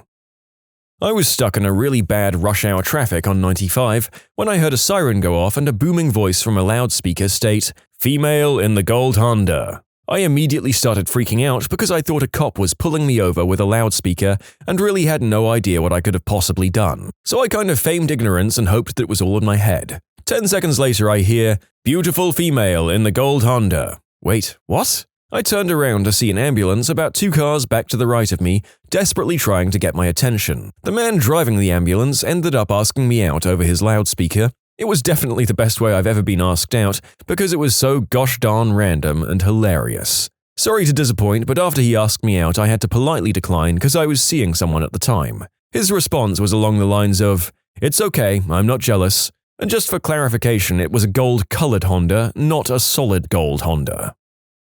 I lived in another state and he wanted to visit me. I said, no, that's too much pressure, and what if I didn't like him? He'd have wasted all that money. His exact words were, "But what if it did work out? It'd be a hell of a story. We're married now. That is a hell of a story." He walked into a club and screamed at the top of his lungs, "Who wants to do the deed with Matumbo?" We were talking on Facebook chat and playing Would You Rather, and he said, "Would you rather have the best cup of coffee or go to the zoo?" I said coffee, and he replied, "How about next Friday?"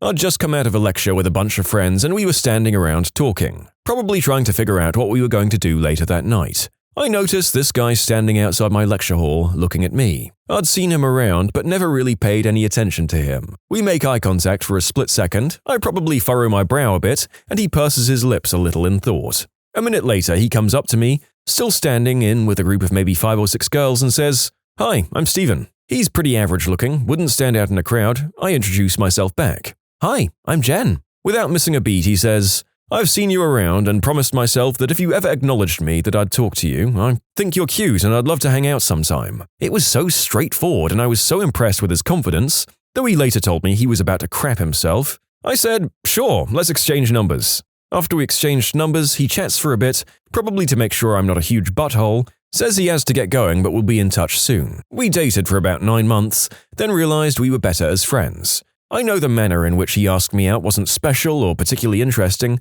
but it sticks out to me because it was uncomplicated and to the point. There were no games. Almost 6 or 7 years later, we still keep in touch and hang out every so often. Not something you can say about most exes. The first text I got, "Now I have your number. Do you like Chinese food and a corn maze? We're married now." Accepting that date could have gone one of 2 ways, and I'm very glad it went the non-kidnappy way. A guy quit his job for me. My dad was his boss and I worked there too. He was old-fashioned and told my dad that he was planning on asking me out. My dad freaked and told him that if he plans on dating me, he needs to put in his 2 weeks, and if he forgets about it, he can continue working like nothing happened. He put in his 2 weeks the next day and we've been together ever since that. That was 10 years ago. We only knew each other in passing and never said more than a few words here and there. My personal favorite was the man who followed me for a block and announced, "Can I root you?" Obviously, I was thrilled, and by thrilled I mean I walked very quickly to my car. How rude. It's, "Can I root you, please?" In high school, my fiancé was being pressured by our other friends to ask me to prom, so in a rush he scribbled, "Prom?" on an empty, greasy pizza box that he'd found in the recycling. My reaction? A high-pitched, sustained, "Sure." 6 years and 1 child later, our friends still make fun of my response. He and I were talking about books and movies and TV shows, and he asked me what kind of food I liked. I told him that I love Cajun food, and he asked if I'd been to a local hole-in-the-wall Cajun place. When I told him I hadn't, he said, "We need to go. This Wednesday. My treat? Sound alright?" He and I are engaged now.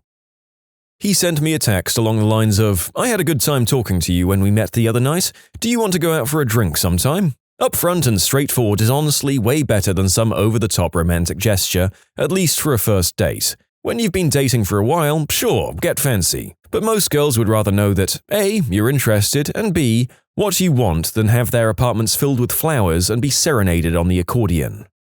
It's amazing how many people overcomplicate this. All that's needed is to be straightforward and ask them out. There's no need to make an overly convoluted proposal. If they're interested, they'll say yes. If they're not, they'll say no. A first date is a chance to get to know each other to see if there's anything worth continuing for both the guy and the girl. And the best scene to do this is usually by having drinks or coffee. This gives either party a chance to leave relatively easily if it's not working out, unlike a dinner where you get stuck together until the check comes, or a movie where there's no social interaction. It's real life, not a Hollywood romantic comedy.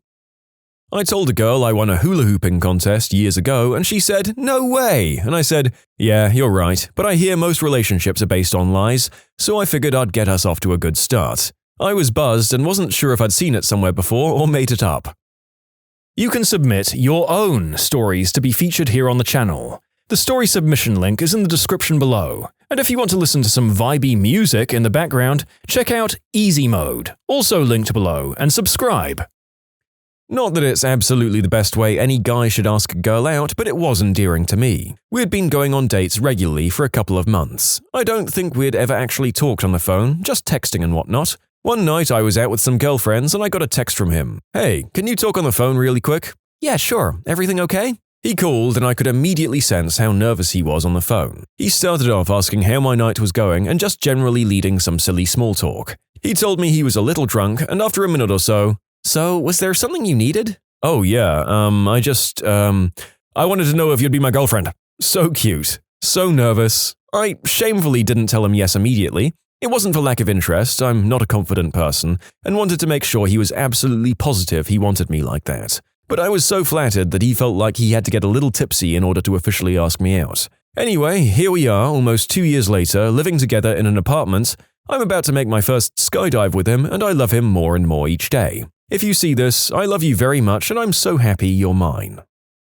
I once ordered a tall hot chocolate from a coffee shop. The guy behind the counter said, "Oh, so you want to order me?" Panties hit the floor. I'm imagining the Old Spice guy. Well, nobody ever orders a pale, pasty white guy. They should really pull that off the menu. I once asked a girl out through a Super Bowl bet, and I won. Thank you, Seahawks. By saying yes when I asked him out myself. Thank you. I have been keeping an eye out for stories where the girl asks the guy out, but this story's prompt was, what's the best way a guy has asked you out? So understandably, things have been a little one-sided.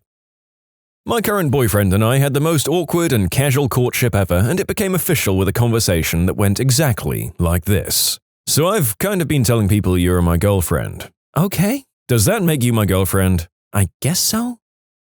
Similar to what a lot of people are saying regarding honesty and being straightforward, my current boyfriend asked me out by saying, verbatim, "Well, I told a girl at work you were my girlfriend, so what do you say? Be my girlfriend. Do it." It's important to note that by this point we'd been seeing each other for a bit and had developed an understanding of the other's humor, so it was actually the perfect approach. I work at Starbucks and he came through the drive-thru. He got a dirty chai and paid with cash, but he asked if he could have his receipt. I thought it was a little weird that he'd wanted a receipt because he paid in cash. But before I could hand it to him, he said, "And in case I have any questions, would you write your number down?" I was shocked and flattered, so I did. That was almost 3 years ago, and we've been inseparable ever since. On a scale of 1 to America, how free are you tonight? That got me. I'm Guantanamo. When I was a server, I had a handsome gentleman ask me a couple of questions about the specials, and then he replied to say, "So I can have anything I want on this menu?" "Of course you can," I replied. He dropped the menu flat to the floor and said, "Would you stand on this for me?" I was flattered, it was witty and made me blush, but I'm gay, so he ended up having the beef dip. We had just done the deed, he was wasted, he flopped on top of me and said, "Date me." He then passed out and didn't remember the next day. We're now happily married and I hope he reads this. So, doing the deed comes before the date. Gotcha. I'm glad I'm taking my notes. I've had pretty good results with, want to meet for coffee? It's low pressure and low risk. If you're weird, it's a public place and they can just leave any time since you've met them there. You can make it 20 minutes or if it goes well, make plans to meet that night. The other perk is you can see if she shares your coffee addiction. If you don't drink coffee, you can get the F out of my face. I once did an imaginary fishing pole cast towards a girl in a group at a bar. It somehow worked and she did a few flops to get over to me. Her reaction was perfect and I've never tried that trick again. My favorite one was pure chance and confidence. On my way back home from London, I travelled through Leicester Square tube station. I play a game called Keep Up Commuter. I race against commuters determined to get through the crowds. I'm jogging with this cute banker guy next to me, then suddenly this old Italian guy clocks me. Bollocks. He started offering me his pizza, which he insists is genuine and real Italian. In his defense, he was holding an actual pizza, but I refused and insisted I was full already. Cute banker guy had noticed all of this and glared as I refused. So when we go to part ways to go north as the Italian goes south, cute banker guy gets up the courage to ask, "Can I get some pizza if she doesn't?" He stares him down and shouts, "You are no a pretty lady." The classic awkward hilarity this erupted in me was unreal, laughing at this banker as he stands there flustered. We got to talking and have known each other for about 9 months now. It was all down to pure luck and I enjoyed the fun of it all. Guys, go for it. I don't know if this really counts, but whatever. When I was in the 10th grade, a classmate of mine was hit by a car and his arm was severed above the elbow. They were able to reattach it, but he lost a lot of mobility. Fast forward to senior year, I'm house sitting for my uncle and this kid lives across the street. He comes over, we smoke and chat a while, and then all of a sudden he uses his functioning arm to lift up his other, mostly dead arm and place it gently around my shoulder. I was speechless. I think we made out or something, but I can't remember anymore. He came up to me, stuck his hand out and said, "Hi, my name is… name. What's your name?" I said my name, he misunderstood and we joked about that. I'd say it worked pretty well because 10 years later we're married and I'm currently serving as an incubator for another one of his offspring. Wonderful that such a cute and bumbling pickup could lead to this distinctly clinical-sounding relationship. I hope you and your donor live a long, fulfilling life. I was driving around town after work, windows down. It was a gorgeous October day. I noticed two guys in a car next to me, one in civilian clothes, the other with his ABU's, Air Force uniform. I thought it was adorable that they were together because Don't Ask, Don't Tell had just been repealed. I kept driving. A friend prank called me and asked if I had any rubbers, so I was laughing. We hung up and I was singing along to a Christina Aguilera song, I Hate Boys. I stopped at an intersection and glanced in my rearview and saw a guy running full tilt toward my car. I was so shocked that I didn't think to lock my doors or anything. He got to my car, threw a slip of paper in and ran off. It happened so fast I didn't even really see him. The slip of paper was a receipt from some dinosaur park in Texas, and on the back was scribbled a phone number, all bumpy from being written on a car dashboard in a rush. I'm pretty sure I sat in my car with my mouth agape for like 5 minutes. I nearly missed the light when it turned green. I watched as the guy drove past me. It was the man in civilian clothes that I thought was gay. I went home and tried to work up the courage to call him, but I chickened out and texted him instead. I said, "Is this the crazy effer that threw his phone number into my car?" And he replied, "Is this the crazy girl who's texting me back?" We were inseparable after that. We've been married for 2 years now. I'd stayed over at his house. We were best friends, and in the morning he said, "Let's go to Liverpool." We ran to the train station, got on the first train there, went to the Tate and laughed at all the crap art. I swear it was like some cliché indie film. Then we went to a top restaurant, laughed at all his cheesy jokes, then we had coffee on the way back on the train. When we got back to his, he told me he wanted me to be his girlfriend. We'd already been cuddling and holding hands all day and it was lovely. We went to bed and cuddled all night, revealing our mutual feelings. Totally natural progression from friends to partners. Hope that gives you some ideas. The landlord in Spider-Man 3 method is the most direct. Just tell her, "I am man, you are woman." I have a very, very warped sense of humor. I had a guy come up to me, lean in really close, take a deep breath, and then he says, "Oh my god, you smell so good. Kind of like a whore." I didn't see that line coming. I ended up being with him for 2 years. He said, "Climb in the car." So I did. He then drove with me for an hour until we reached a very small, spooky village. Then he parked the car in the middle of what seemed to be a wood. It was then that I started to freak out a bit. I mean, I'm courageous, but this made me question if I was being murdered. He climbed out of his car and I followed with some hesitation. Then we were in front of a huge fence. It was slightly bent on top, so he managed to get over the fence rather easily. I got stuck on my jeans and tore them open for a bit, landing with a thump on the grass. Holding out a tiny flashlight, he led me up a steep mountain covered with rocks. All the while, I'm like, oh crap, oh crap, oh crap, oh crap. Then I looked up and the moonlight revealed an old castle ruin. Both my eyebrows raise. There, on top of the tower, we stand and talk, enjoying the stars and the noises of the animals in the woods. It's not too cold, and how cool's that to raid a castle in the middle of the night? I was thrilled. In middle school, a boy asked me if I had a boyfriend. I said no, so he asked if I wanted one, and thus, true love was born. In first grade, a boy came up to me and said, "Do you like me? Your friend said you liked me." And I yelled, "No," and ran away. I did like him. What might have been? By asking me out on a date, not to hang out, chill, grab drinks, etc. Actually, "Hey, I'd love to take you out to dinner and get to know you." Sitting across from you at dinner, discussing food on the menu, having constant conversation, not interrupted by TV or a movie. I'm worth it and you are too. As a follow-up to that, asking me out again at the end of the night will generally garner a yes. The whole 3-day thing is complete and utter bullcrap. You know what's sexy? A guy who likes me and isn't afraid to let me know he does. I never, ever said yes to a guy who would wait several days to contact me again after a date. If he was genuinely interested, he would let me know. Scientists, what do you know that would blow a regular person's mind? Geneticist here. Different people have different forms of various enzymes, meaning that medication is horribly, awfully imprecise and affects people differently. For example, some people break down codeine into morphine very quickly, which can result in a far too potent dose, and some people hardly break it down at all, so there's no pain-killing effect. Until very recently, there was no way to know but try it.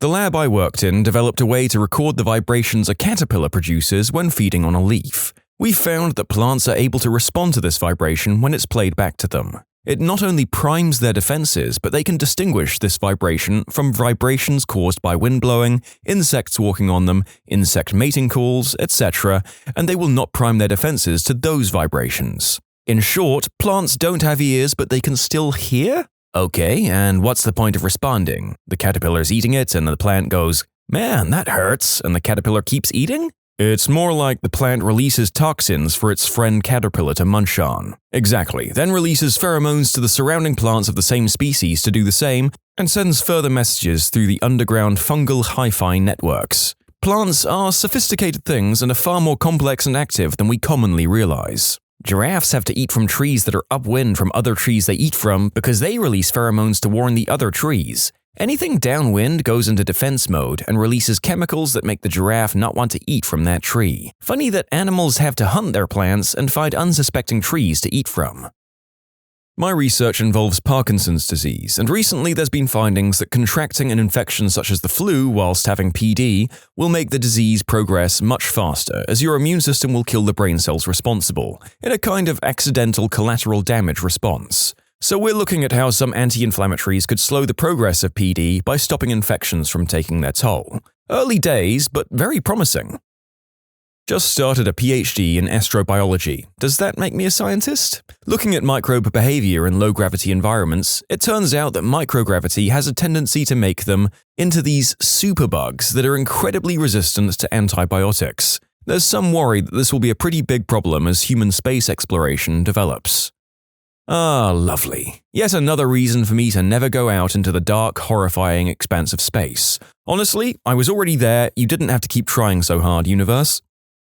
Here's a bit of psychology, since the harder sciences are well represented in this story group, specifically relationship psychology. It's been demonstrated that there's a particular ratio of positive to negative interactions that help predict the outcome of relationships. Marriages with less than this ratio are far more likely to lead to a divorce. The ratio is roughly 5-to-1. For example, if there are less than 5 compliments you give your significant other for every 1 criticism, then they're more likely to believe that you criticize them more than compliment them. If you have less than 5 good days a week with your significant other for every 1 bad day, then when you think back over your months or years together, you're more likely to think that you have an equal amount of bad days than good, even more bad days than good. The mind-blowing part is really thinking about that ratio and what it means about our memory and perspectives. Ideally, we'd like to think that if we get complimented about as often as we're criticized, we'd remember a balanced mix of both. But the evidence supports the idea that we really take negative words or events to heart, and that it takes a highly disproportionate amount of positive praise or interactions to balance them out.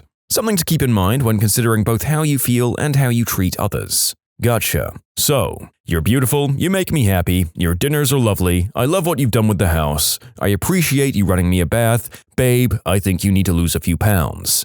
Upon reflection, I wouldn't dare. I value my life.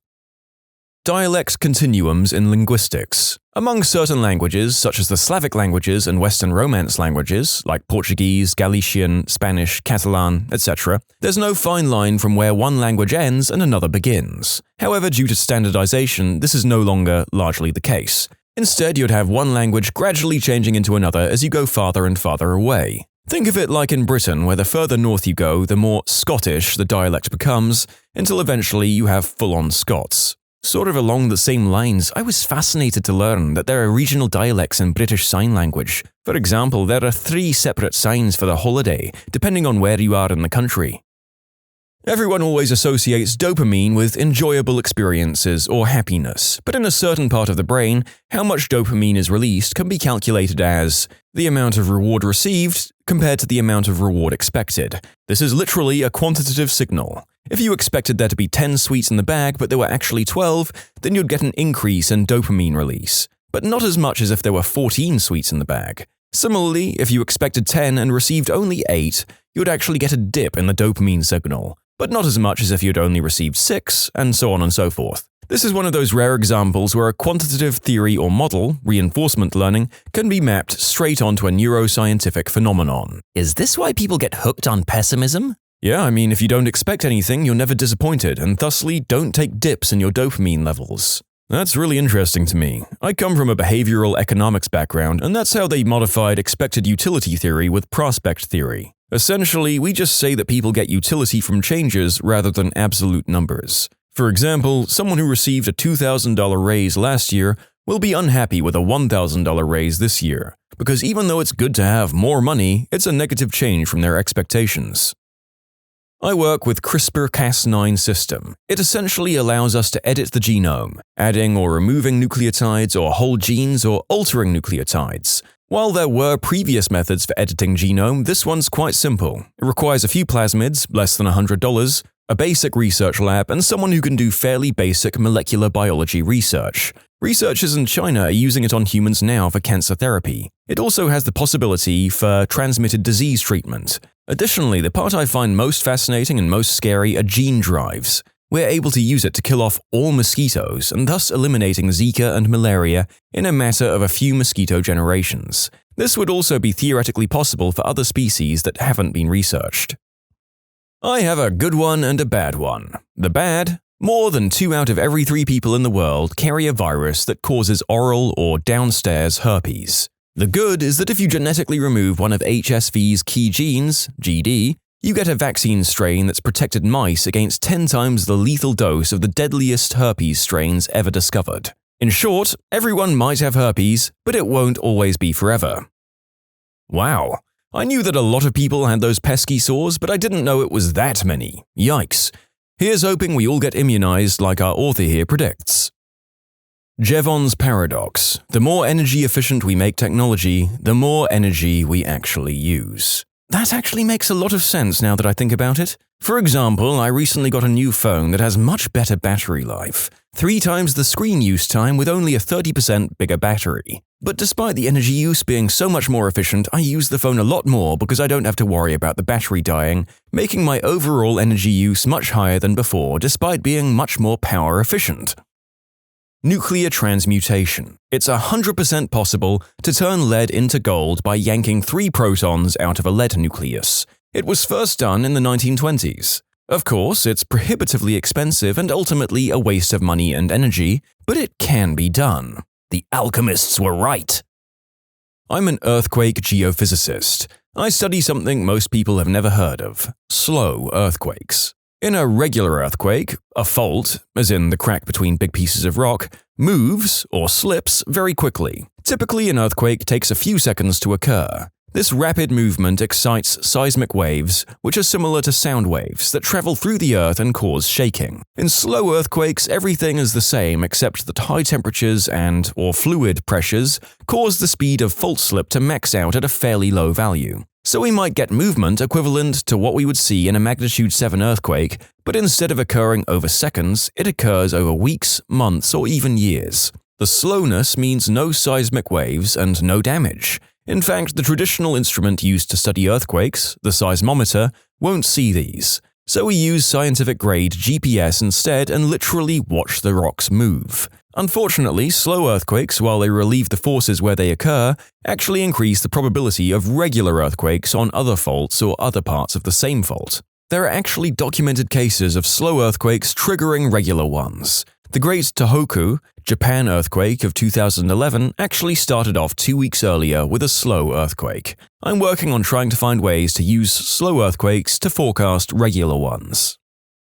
Feto-maternal transfer. I learned about it in a neuroscience class. Especially when a woman is pregnant, stem cells can travel from the fetus to the mother and actually survive for long periods of time in the hippocampus, an area of the brain used for memory formation. I'm pretty sure the stem cells can survive in other parts of the body, but it's really cool to think that some of your DNA is in the part of your mother's brain where new memories are formed. In short, stem cells from a fetus can get transferred to the mother's hippocampus, the part of the brain responsible for forming new memories. I remember a Radiolab episode about this. They told the story of a woman who had stem cells from a failed twin who she shared her mother's womb with. Some of those cells became ovaries. Later, when she had a baby, they found that while he was his father's son, she was not genetically his mother. Many animals use the location of the sun in the sky for navigational purposes. Many, but fewer animals use the way sunlight is polarized as a proxy for the location of the sun in the sky. This allows for a mental compass and is how many animals keep moving in their required direction. And many, although fewer again, animals use the moon for the same purpose. However, only one known species, the dung beetle, uses the way the moon's light is polarized to keep rolling their dung in straight lines. However, when the moon is absent from the sky, the beetles default to using the location of the Milky Way in the sky for navigation. 15 days of the month of October, from the equator, we have both the moon and the Milky Way out of vision of the beetles. For these 15 days, they roll in almost random directions, during which they turn frequently and just generally look kinda drunk. You can submit your own stories to be featured here on the channel. The story submission link is in the description below. And if you want to listen to some vibey music in the background, check out easymode, also linked below, and subscribe. Tropospheric ducting. Shortwave radio signals up to about 30 MHz, which bounce off a layer of charged particles in the atmosphere and are reflected back down to Earth, which is why you hear so many AM stations at night. Normally, higher frequencies just poke straight through and go out into outer space. But under certain conditions, they pass through a gap in one layer, hit another, and bounce along between the two, like when you get the ball trapped behind the bricks in Arkanoid, until eventually it bounces back out hundreds of miles away with almost no loss. So by sheer accident of meteorology, you can sometimes bounce VHF and UHF signals far further than they normally go, and they sound like they're just from down the road.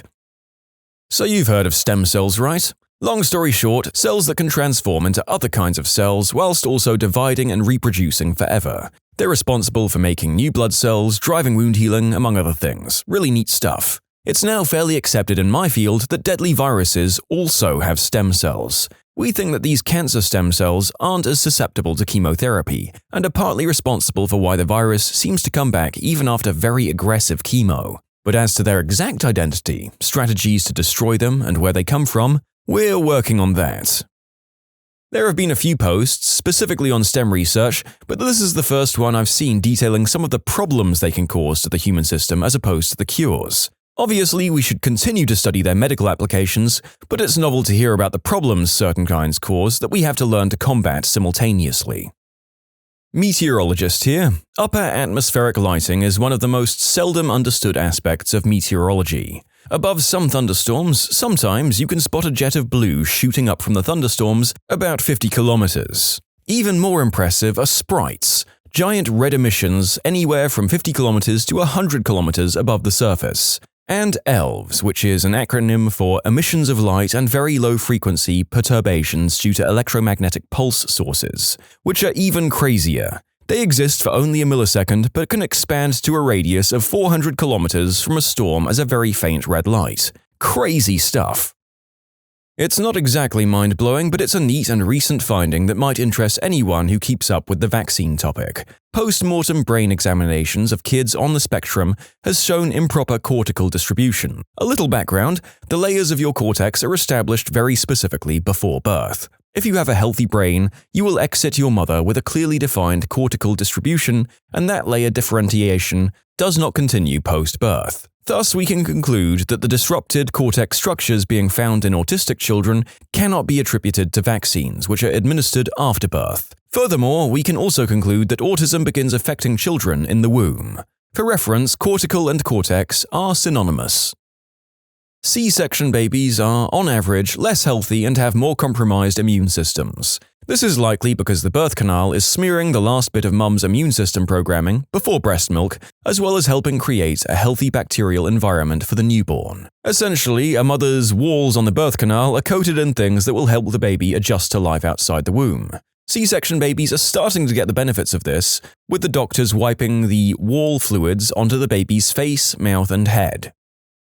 Flashover and backdrafts are pretty cool and terrifying. Basically, flashover is when you get to a point in a compartment with a set amount of ventilation where the heat release of the fire reaches a certain kilowatt and every combustible in the room ignites almost simultaneously. It's really freaking hot and it's really, really bad to be caught in. Backdraft is when there's a lack of oxygen in a compartment with no ventilation. The hot gases build and build and build, and then when oxygen is reintroduced to the building, it explodes in what is basically a fireball. Violently. Scientifically fascinating and also horrible to be a firefighter in.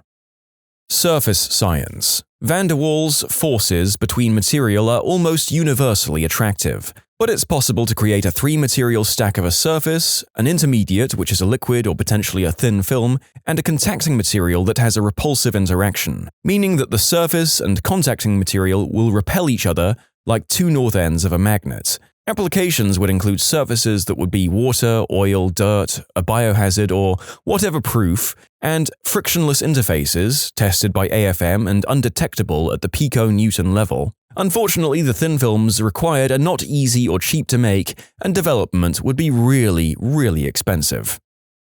Not quite mind-blowing, but definitely exciting. We now have microscopes that can achieve resolution in the low nm range in living cells. We can now start to research the dynamics of small subcellular organelles that are important for a wide range of things, such as embryonic development, cancer progression, and cell signaling.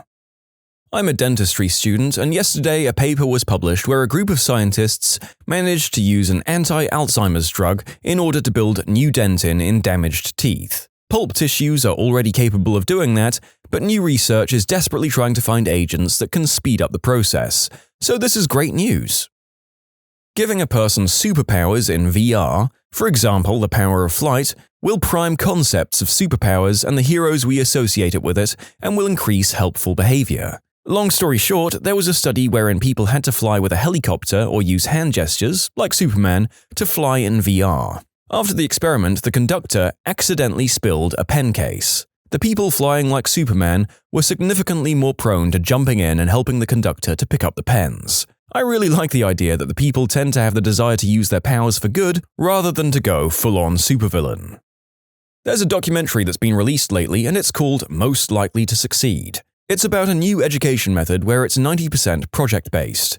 The teachers don't do much other than just let the students do their projects and give guidance, as well as organize what projects to do. It's a unique way of teaching that only works in specific schools. Some teachers and members of society think it's the greatest idea and every school should be using it. Me and other teachers don't see it as straightforward as it seems to be. I would recommend giving it a watch though. I live and study in Denmark, and to my knowledge, at least universities here, I don't know about high school, have an 80% project-based teaching. I moved here from a country that's 100% focused just on theoretical approach, and you just need to read and remember what you read. I can say in my case that project-based learning is way more efficient. That surprises the narrator not at all. Give me a concrete goal and clear steps to achieve it, and I will shine and complete stuff before the deadline. Give me a big, vacuous subject to find out information about and read about in my spare time, and my motivation will be very poor indeed. Right now, as we speak, you're being crossed by millions of particles per second and per centimeter square of your body. These very same particles will be able to fly across the Earth as easily as if they flew through a vacuum. In fact, to reliably stop them, you'd have to build a 3 light-years thick lead wall, i.e. a wall that would be 2/3 of the distance between the Sun and Alpha Centauri, the nearest star. Said particles are electrically neutral. They don't interact through nuclear force and are 100,000 times lighter than an electron, or perhaps even lighter. Yet we can detect them every day. Neutrinos are cool. Pretty much everything about sleep is terrifying, most of all that we don't really know what it is or why we do it or how it works. Why do you sleep? Because you get tired. How do you sleep? Well, here's a list of things that change while you sleep. What is sleep? When you aren't awake. What I find most disturbing is sleepwalking and parasomnias. Watching people sit up during a sleep study and finding out that they're still asleep. Opening their eyes and looking around, and then usually they pick at the wires, maybe lifting them up and tugging on them, or touching where they're placed on their head. And that's not even the really creepy part. That is that they don't pull them off or anything. Instead, I've so far only seen them all do the same thing. They give up. Like, you can read the facial expressions saying, "Screw it, this is too complicated for me to deal with," and they just lie back down and don't go back to sleep because they didn't wake up. They just close their eyes. It's not that the lights are on but nobody's home, it's the lights are on but you aren't in there. I mean, I'm not really a scientist, I'm just a lab tech, so maybe there's an explanation that makes it less disturbing. I'm not a scientist, but I've studied sleep and have on occasion sleepwalked. Your lower brain, active during sleepwalking, is quite capable of performing basic tasks without your conscious input, such as standing up, walking around, peeing, and so on. However, your cognitive maps are stored in your upper brain, which is needed for the complicated stuff. Sleepwalkers are generally trying to realize an external goal, such as needing the bathroom, eating due to hunger. However, without the upper brain, it makes a best guess, which is why it's common to hear about sleepwalkers getting up in the middle of the night and urinating on chairs or anything that might remotely resemble a toilet to something that doesn't know what a toilet is. In your example, I suspect the lower brain is trying to remove the wires, as I assume that the body might have a problem with things sticking onto it, such as, for example, leeches. But it lacks the cognitive ability to comprehend what's going on, but is somehow satisfied that there's no threat, so it doesn't boot the upper brain and goes back to sleep.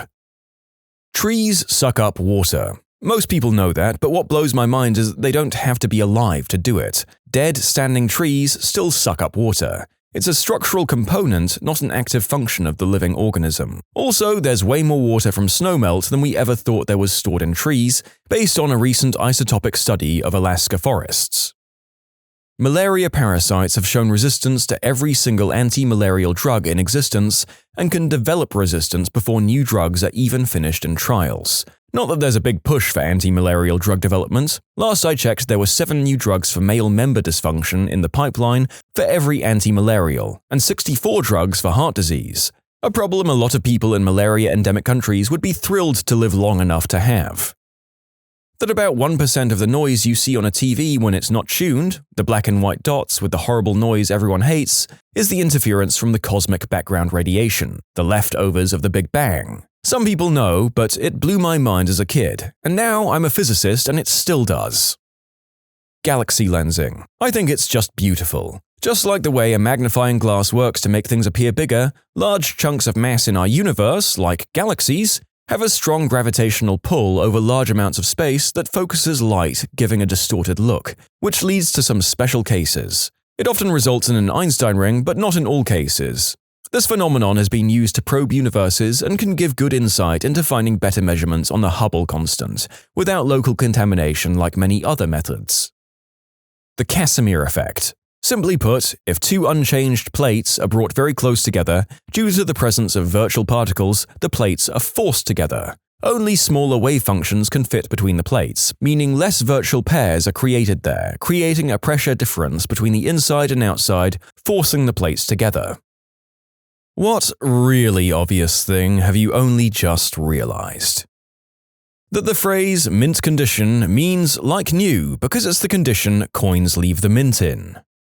I must have been around 11 or 12 years old when I realized that in order of appearance during the end credits of a movie doesn't list the actors or actresses by who is just the most good-looking. I learned a couple of years ago that it's not the mayor of bad news, it's actually the bearer of bad news. I'm 25. Cilantro and coriander are the same plant. I only just today realized that the walk the plank on a boat is not a special edition that pirates added to their ships as a means of public execution that looked like a little wooden diving board. It is in fact the very same plank as the gangplank that you'd normally use to get on and off the ship.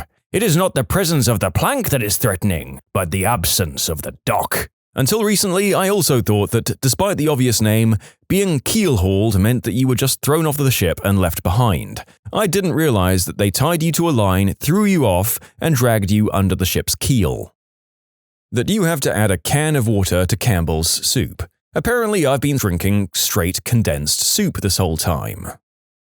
The first time I visited the USA, I was on my own and in New York and going to all of the museums. I kept seeing signs that said no strollers and thought, because we call strollers prams in the UK, that you guys were just super strict about the proper amount of attention required to visit a museum. I actually pretended to show more interest than I had in order to not be thought of as some deadbeat out for a casual stroll. It wasn't until about day 3 that I saw a no strollers sign that included a graphic for idiots like me. That calling someone simple is just a nice way of calling someone stupid. My wife informed me of this after 28 years of my grandma calling me simple. I realized at the age of 26 that narwhals are real because they were on an Octonauts episode. I walked into the room and was like, I thought they only do real animals on this show, and then the kid's dad said, "You're joking, right?" Honestly, we can give this author some leeway for not realizing that the unicorn dolphin was in fact a real creature. Now we just have to trick him into thinking that the horsey version is actually a living, breathing fauna as well. That when I was a kid and my dad would take me to the video store on Friday nights and he would go into the back room where only adults were allowed, that he was looking at naughty adult films. I kept seeing the same Chinese characters on restaurants' signs and I always wanted to know what it meant. A week ago I found out. They mean restaurant. I used to always pour water into our coffee maker 1 glass at a time. It was such a pain in the butt, especially to fill the reservoir to the number of cups I wanted. Until I realized I could just fill the carafe with water, which has the exact same measurements, and pour the water in that way. I recently realized I was allergic to carrots. I just thought they made everyone's mouth numb, you know? Like almonds. I also learned recently that I have an almond allergy. Same here. I thought that raw hazelnuts don't taste good because they give this weird tingle in your mouth. Then I found out I had a nut allergy when it suddenly turned from tingle to anaphylaxis, and I ended up in a hospital for eating nut chocolate. Oh, same! I asked my husband why carrots made your mouth itchy. I'm a 35-year-old woman.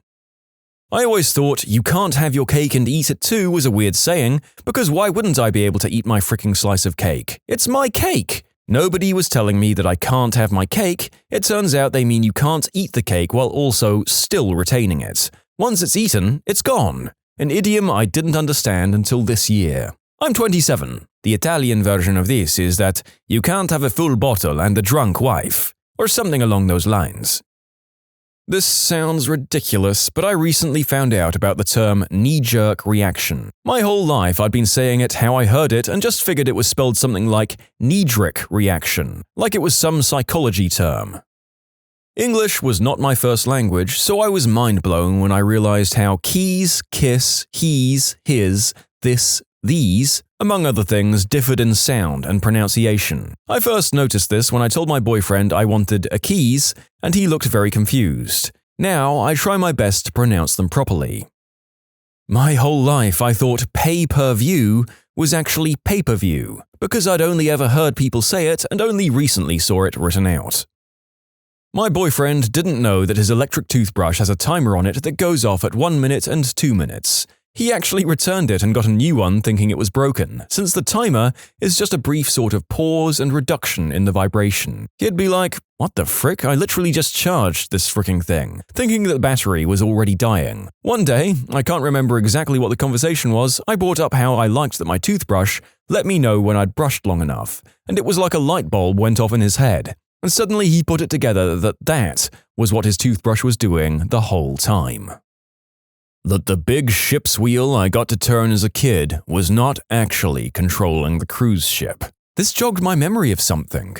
When I was around 13, I was on a flight with a bunch of other kids. I fell asleep during the flight but woke up during some turbulence. A couple of kids near me saw me waking up startled and made a big show of saying, "Wow, I can't believe the pilot did a barrel roll." A few other people I talked to about confirmed it, and it took me embarrassingly far into adulthood to realize some people were just messing with me. I mean, a pilot on a commercial flight wouldn't do that, right? I was 28 before I realized the meaning to the "why is 6 afraid of 7" joke. I always just thought it was dumb. 7, 8, 9, like you're just counting. The electric bill wasn't paid until later in my life. I realized that to be in one's birthday suit, it means to be without clothes. I thought for the longest time it was a specific set of clothes you would wear on your birthday each year. I found out when I asked, what happens when you don't fit in your birthday suit anymore? For the longest time, I always thought that prima donna was pre-Madonna. Principal Belding from Saved by the Bell is named Bell Ding. The reason the cord on the vacuum spins is so that you can take the whole cord off at once instead of unraveling it one loop at the time, like I have been my whole life. That parents have children write letters to Santa so they can figure out what to buy them for Christmas. I can't believe how I never put that together after 32 years on this earth. I thought it was just a fun little tradition. My bedroom door was broke and I finally got around to fixing it. I thought the knob was broke because it was pushed in towards the door. So I pulled it out and realized that was how you locked the door. As a small child, maybe like age 4, my family told me the powder room door at my grandparents' house didn't lock. I had a reputation for accidentally locking myself into places, so they didn't want me locking myself in there, I guess. I was 18 before I accidentally locked the door just like that, realized how it worked, and emerged from the bathroom mortified and amused that I'd gone all these years thinking that the door just didn't lock. No one even remembered lying to me about the lack of lock. It's called men's wear, as in W-E-A-R house, and not men's warehouse, as in a regular warehouse. It's been a couple of years since I realized this, and I think it's just a clever name now. What the frick? I just looked it up and I still don't believe you. Consider the narrator educated about this as well. That's a play on words that's completely escaped me for several decades since I learned about the store. The villain in Halloween is not played by Mike Myers. It would have been a lot funnier if he was. This little piggy didn't go to the market to do any shopping. Wait. Then why are the other pigs eating roast beef? I feel like there's at least one of these pigs with its own agenda. For a long time, I thought that to bust a nut meant that you were going to kick a guy in the nuts or beat him up. So anytime I was getting worked up or angry talking about some guy, I would say, "I'm going to bust his freaking nut," not really knowing what I was meaning. Nobody ever said anything, but it was always followed by my friends laughing, so I assumed it was because I was being dramatic. Years go by, and my coworker is telling me about some rude person he met, and I said, "You should definitely bust that guy's nut," to which he paused and said, "Do you even know what that means?" Suffice it to say, I was extremely embarrassed and horrified when he explained it to me. Similarly, I had a friend who didn't know that friends with benefits meant, well, you know. She thought it meant like a friend from work who was literally beneficial to your work. I had a boss that was under the impression that bust a nut meant to work extremely hard. Suffice to say, our team meeting ended awkwardly when Sean would tell us to all go and bust a nut after the meeting. Super embarrassing, but in college I would order Roman Cokes because I thought everyone else was ordering the same thing. It turns out I misheard everyone and found out it was just rum and Coke. When teenagers said we're going to TP a house, I always thought it was teepee, and it never made sense to me since they just covered a house with toilet paper. I recently realized that they didn't mean put up a Native American tent, and that TP was the initials for toilet paper. I'm 27. This girl I know has a dog named Diogi. 2 years into knowing her and being around Diogi, I was having a conversation with her sister-in-law and said, "I love the name Diogi. How did she come up with that?" Her sister-in-law responds, "Dog." And I said, "Yeah, it's a neat name." She started laughing and said, "No, D-O-G, the way you spell dog." I'm still mind blown about this. We got a chocolate Labrador quite a few years ago. My dad has been known to name animals after what species they are. This time around, my mom wouldn't let him name the dog Dog, so he named her Kitty. He also named his horse No Name. This is why we don't let him name animals anymore. You can submit your own stories to be featured here on the channel. The story submission link is in the description below. And if you want to listen to some vibey music in the background, check out easymode, also linked below, and subscribe. Pufferfish suck in water, not air. Okay, yeah, I saw one get pulled from the ocean and deflated and it spat out water. I was shocked to my very core. Everyone else was like, yeah, of course. That they put measurement stickers next to gas station doors, so if a robber is running out of the store, you can get a better estimate of their height. I always thought they were just there for something fun to do on road trip stops. More than that, they're not actually accurate if you stand against them and measure that way. They're supposed to be placed so the camera will show the correct height of the person, compensating for the angle of the camera.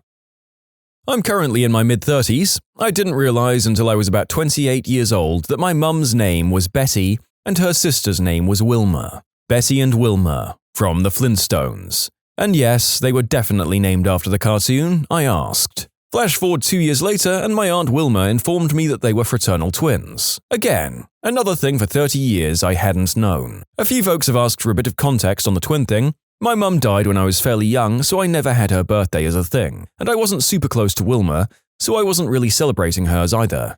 I guess it was just known in my family, so nobody ever mentioned it until totally randomly she said something about it. On the name thing, they actually both went by their nicknames their whole lives. So I never even thought of them as Betty and Wilma, but just Mum and Aunt Cookie. She likes to bake.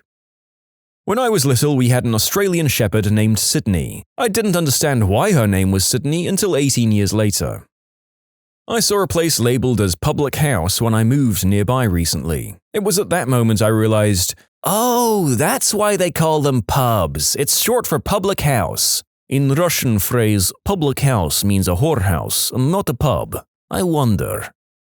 When people say that tornadoes sound like trains, they don't mean that tornadoes whistle a choo-choo sound. My sister asked me about 2.5 months ago when we were watching John Wick 3 during the desert scene if they were real, and I asked what were real, and she said sandlands. And I busted out laughing so gosh darn hard and said, you mean deserts? Yeah, they're real. Thinking about it right now got me laughing. Up until last year, I thought Nat Geo was a person. I then realized it was short for National Geographic. Nathaniel Giotopoulos actually was a founder of the channel, but it's only a coincidence. I thought astigmatism was a stigmatism, so I thought you could have 2 stigmatisms. Honestly, in my 30s, I've been wondering about this for the better part of a decade now and never bothered to look it up. I'm learning so many facts for dummies in this video. Today, my friend realized pipe cleaners were originally for cleaning pipes, after I suggested using one to clean a metal straw because it's similar to a pipe. Oh! I had that one about 7 years ago when my high butt was trying to clean out a glass pipe. Man, this is so stupid. Someone should invent some sort of frickin' pipe cleaner. Oh. That people who always seem to know what direction it is, north, south, east, and west, aren't somehow magical magnets but are rather just noticing where the gosh darn sun is in the sky. Why did no one tell me? The sun is a huge indicator, but I know plenty of people who keep track of direction without the sun without even thinking about it. I'm not one of them. I regret to inform you all that it just occurred to me the other day that The Sims is called The Sims because they're in a simulation. I'm 26. That getting your tires rotated means moving the tires to a different location on the car and not just spinning the wheel. I learned that allspice is actually one spice and not a blend of spices containing cinnamon and nutmeg. I also just learned that from your comment. Personal injury lawyer commercials play more frequently during daytime TV because their clientele is injured, stuck at home watching daytime TV. The houses in Bikini Bottom are car mufflers. What the frick? And Patrick is dumb and knows nothing because he lives under a rock. Bikini Bottom is named after the nuclear bomb testing site at Bikini Atoll, and sea life is weird from the radiation. Also, bikinis are named after the radioactive site as well. In Pokemon, there is a same-type attack bonus where if you use a move that is the same type as the Pokemon itself, then the move does 1.5 times the damage. People also refer to it as stab damage, which I thought was just a colloquial term for 1.5 times damage. I only just realized that stab stands for same-type attack bonus. My mum used to make my sisters and I belly buttons for dinner. I was 27 when I realized that they were actually tortellini, but she knew we were dumb kids and would refuse something named so strange even though they were delicious. To clarify how dumb we were, once she was making fried shrimp for dinner. My sisters and I hated fried shrimp, but we loved popcorn shrimp from Long John Silver's. We complained, so my mum said, "Okay, go away and I'll make you some popcorn shrimp instead." We left and she says she took half the shrimp she was already using and cut it in two and then fried it that way. We cleaned the fricking bowl. We were stupid kids and she was a good, smart mum. Cruella de Vil was a cruel devil. The word for explorer in Spanish is exploradora. Dora the Explorer is a Spanish play on words. When I was a kid, my mum told me my rabbit Rosie went to live on a farm. In my early 20s, I saw an episode of The Sopranos where everyone makes fun of Tony when he realizes his dog didn't really go to live on a farm. That's when I realized Rosie had not gone to a farm either. And I would like to officially apologize for the cascading wave of terrible realizations my post has caused. Truly, we sit on a throne of lies. Oh man, I dated a girl once who started telling me about her old dog who went to live on a farm. I didn't even say anything, but just the look on my face made her stop and think about it for the first time and go, oh no. And we had a good laugh about that, but it was pretty wild to see the realization in real time. Today, the radio taught me Mariah Carey wrote and sang All I Want for Christmas Is You. All this time, I thought it was just a cover that she did so well that people loved it more than the original. Turns out, it is the original. Undergarments and socks are there to cover places that sweat and stink so that you don't sweat and stink on the thing on top of the undergarment, and can replace the undergarment more often. Except for men's undershirts, which exist so that nobody has to see my moobs when I wear a white dress shirt. Cat toes. I knew they existed, I've seen them and everything. It's an extremely obvious thing. A few weeks ago, I touched a cat's paw and started laughing like it was the craziest thing ever. Then proceeded to make my discovery known. You're all welcome. Also, bunnies and a bunch of other animals have their own kind of toe things too. Phineas and Ferb are shaped like a P and an F. The song It's Getting Hot in Here isn't actually talking about here's temperature. I felt very, very stupid. Dove soap and Dove chocolate are from different companies. Cigarettes are called cigarettes because they're mini cigars. Alucard from Castlevania is Dracula backwards. I honestly thought that this script was just going to be a home run of me laughing at other dummies who missed self-explanatory expressions and obvious references, but this is the 9th or 10th time one of them has blown my mind, so what does that say about me? Actually, don't answer that question. In the movie Cats vs. Dogs, when the dog goes, "Son of my mom," he's actually saying son of a B word. Remember that the secret agent blue-gray kitten with the Russian accent? That breed of cat is called a Russian blue.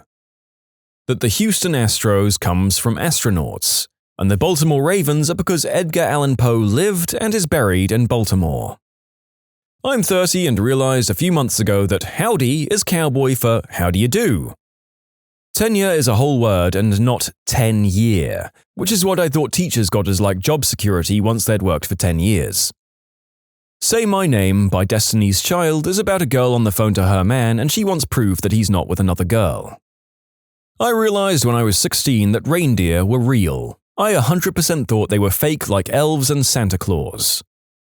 This is so stupid, but I didn't realize my mums were gay until I was almost 14 and I literally heard my mum say, "I'm gay" to my grandma as a joke. I knew that lesbians and same-sex and gays were relatively interchangeable, but it didn't click as "my mums are lesbians," which is another term for being gay, and they are gay, until that moment. I also have a gay mom, but I didn't know the word lesbian till 6th grade. I got into a massive fight with my best friend because she called my mom a lesbian, and I didn't know what that was, so I thought it was an insult. Nope, turns out if your mom has a girlfriend, she's probably a lesbian. I'm 25 next week and I still think about it.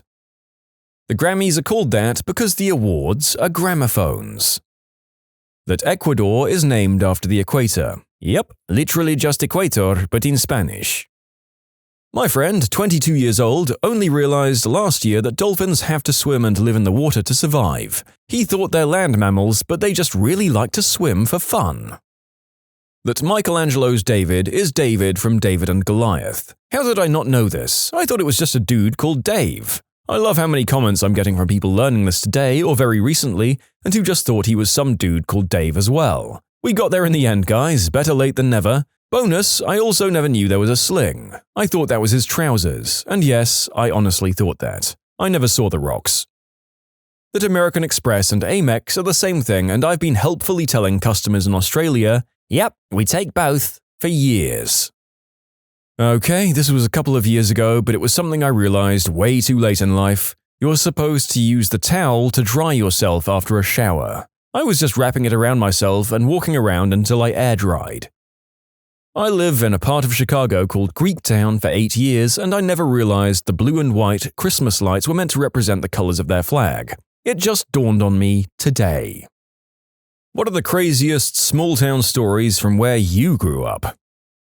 One of my friend's uncles, let's call him Rob, acquired a pet raccoon. He named it Cuddles, and one day Cuddles went missing. So he goes out to the road to check to see if she's been hit by a car, and sure enough, there was a raccoon there, obviously dead. He picks up the raccoon and brings her back to his house and then starts to dig a grave for it. During this time, Rob is calling all his friends and family, inviting them out for a funeral for his dead raccoon. We all show up with food and beer. Rob is crying and finishing up burying the dead raccoon when all of a sudden, Cuddles shows up and starts tugging on his pant leg while he was shoveling. Now, we were all there already with food and beer, so instead of a funeral, we had a celebration for the return of Cuddles.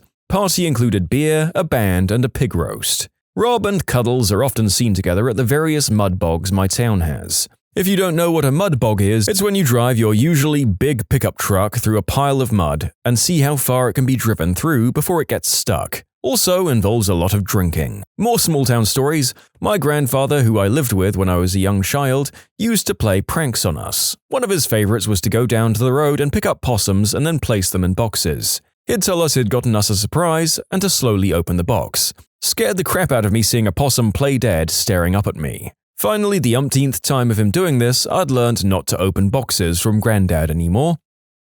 High school classmate brought to school a decaying human skull he found on his farm. He wasn't sure what it was. It came from a man who'd been murdered in the winter and then stuffed into a drainage tube on this guy's farm. When spring came, thawing snow and rain washed the remains out into the clearing where my friend found the skull.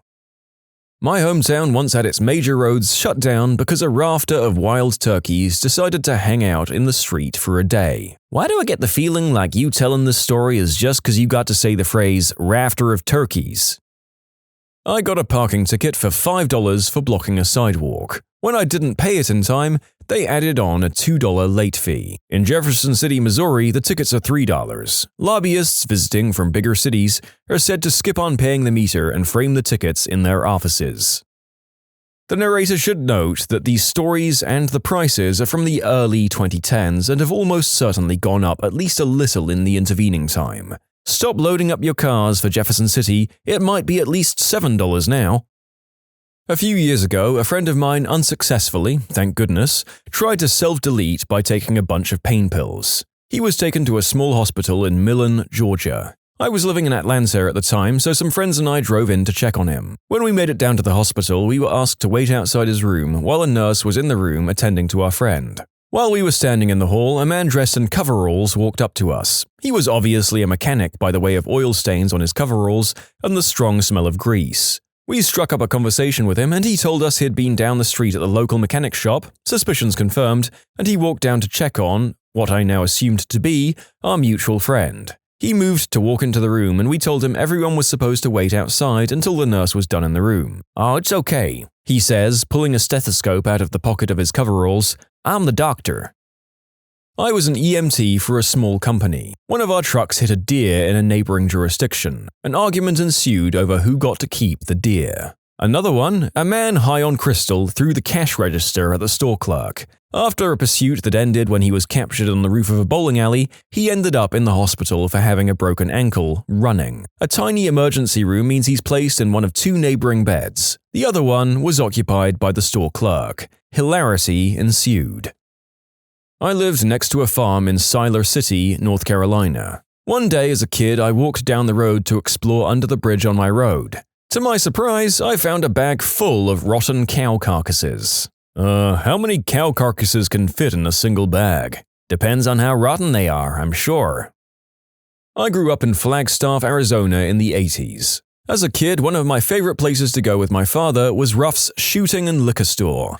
And it was exactly what it sounds like, a combination weapon and liquor store. Another Flagstaff story, there was a small airport outside the town, very small. In the morning, the elk would come through the tree line and lay on the asphalt runway because it was warm. So every morning a bunch of guys would go out onto the runway and basically run around screaming and clapping and flailing their arms to chase the elk away so that the airplanes could do what they do, mostly taking off, landing, and occasionally sliding into a field. Eventually, the elk got used to that, so then they figured that one guy could go out, fire a shotgun into the trees, and the elk would take off. Then they got used to that too. So it ended up, every morning these guys would go out onto the runway and basically kick, hit, and harass these elk until they finally got sick of it and wandered off. This went on for years until some genius, obviously not a local boy, came along and determined that putting up a fricking fence might go a long way in alleviating the Flagstaff Pulliam Airport's elk problem. With regards to your first, I thought that weapon and liquor stores were a common thing. Maybe I live in redneck land as well. There's another store not too far away, in northern Maine of all places, that sells weapons, liquor, and wedding gowns. I crap you not. I don't know if it's still there, but it was the butt end nowhere in Wisconsin near Lake 10. Yeah, that's its name. There was a Casey's that functioned as an ice cream parlor, a pizza place, liquor store, weapons, and ammo shop, baits and other fishing supplies, grocery store, fireworks stand, and gas station all at once. It was truly a general store. I remember their homemade ice cream was really good too, but I might be seeing that through my nostalgia lenses. For the curious, I think it was Price County. It's been a decade since I've been there, but the Lake 10 in Wisconsin's Department of Natural Resources matches pretty well with the fishing I remember being there. My parents were from small towns, but then were stationed up in a very small town in Maine, say about 800 people, where we lived for a while we were kids. My mum decided one day to move some furniture around. She finished and walked down to the post office to pick up the mail. She was stopped twice by other ladies who asked why she moved her furniture. Yep, moving your furniture was such news that her neighbor felt obliged to call around and tell people about it, and they all felt obliged to comment on it. Yeah, those kind of creepy encounters were a daily part of my life when I lived in the middle of nowhere, Kansas as a kid. My brothers and I were well known without knowing anyone else in the town because it's not every day 2 wards of the state are sent in to live with their lesbian aunt. Every day someone was calling us by our names and asking about stuff that I felt they shouldn't have known. It was so weird to me as I lived in a big city before being shoved off to a town of 300 people. Funny thing is, I went to a school about 10 miles away in a slightly larger town of 1,500. When I moved back to the city, my graduating class had over 400 and the whole school about 1,400. Something what the frick, I delivered papers with my brother and 2 cousins in our small town, and it was well known that Charlie's radiator shop was actually a crystal front. I had the pleasure of walking about a mile into the country every day to Charlie's house to deliver his paper. I never had any trouble, but as a 12 or 13-year-old girl, it was pretty terrifying. Grew up in a little town in Alaska. April 1st, 1974, a guy hired a helicopter to bring hundreds of old tires to the dormant volcano that can be seen from town. He set them on fire, scaring the crap out of everybody. That is simultaneously an amazing prank and a signal that there was absolutely nothing going on if that's how bored the town's presumably richest man was filling his time. Probably spent someone's monthly salary to do that. So my family is visiting my uncle in the middle of nowhere, Kansas, at the family farm where my dad grew up. As luck would have it, I have to have my appendix removed. This sucks because I was a boy of 11, and the big fun of visiting my uncle on his farm is the go-karts and motorbikes, and now all I can do is shoot the .22 because of the stitches. So we need to go to the hardware store in the small town of 500 people to buy .22 rounds. I walk in with my dad and immediately go to the counter. The guy looks at me and says, "How are you feeling?" I say, "Huh?" He says, "You had your appendix removed." "Okay," I say. Now, I've never met this man before, nor been in his store, and we've only been in the store for 5 minutes. The man laughed. "Oh, you're wondering how I knew. So I read this in the newspaper that John, incidentally the name of my grandfather as well, was admitted to the hospital for an appendix being removed, and I thought it was your grandfather. Then I remember hearing that your father was visiting and his name was John. Then you and your dad came in and I recognized him from when he used to come in, and I figured you were the one with the appendix removed." As we left, I asked my dad, "When was the last time you were in the store?" "Dad, 30 years ago when I was 8. I think the weirdest part of the story is that having your appendix removed was newsworthy. Oh, seriously, our town's local journal printed a story that my dad and his girlfriend once visited me when I was living in the big city for college. I still live in the city. There's no way I'm moving back to that. I don't want to make the front page. I once lived in a small town in the Appalachians, and I have a story somewhat similar to yours. The town was too small to support any kind of hospital, but they had a diner that functioned as both the local watering hole and the doctor's office. The doctor owned the place and also served as the main cook. You could sit at the bar next to someone and not know if they were getting something to eat or if they were getting inoculated. The town was very, very small and remote. The schoolhouse I went to was the smallest public school in that state by a long shot. The senior class, the school went K-12 and only had about 40 kids, and not all of them lived in town, did a family tree project and discovered that they were all related. Not even distantly, it was like third cousin or something. The punchline? They still had prom. Also, our neighbor, who lived somewhat close as the crow flies, but about 45 minutes driving through the mountains, gave my mum her old wood-fired range because she had been hooked up with electricity and didn't need it anymore. Keep in mind that this was in the mid-90s. I have too many stories about that place and the crazy folks who live there. I didn't think any towns like that still existed, but they're out there. They're kind of like time capsules. You can submit your own stories to be featured here on the channel. The story submission link is in the description below. And if you want to listen to some vibey music in the background, check out easymode, also linked below, and subscribe. I remember we had this old guy we called the Gum Man. He would hang out in the local Piggly Wiggly, a grocery store, all day and ask little kids if they'd gone to church that week. If you told him you had, he'd give you a piece of gum. It was only later in life that I found out he wouldn't give any gum to black kids, only white. After typing this all out, I realized how creepy the whole thing actually was. Piggly Wiggly, that's the very definition of the South. I'm sure when you enter that store, there's some kind of temporal displacement thingy-majig, and you get transported right back to the 1950s, which might explain what you saw, right?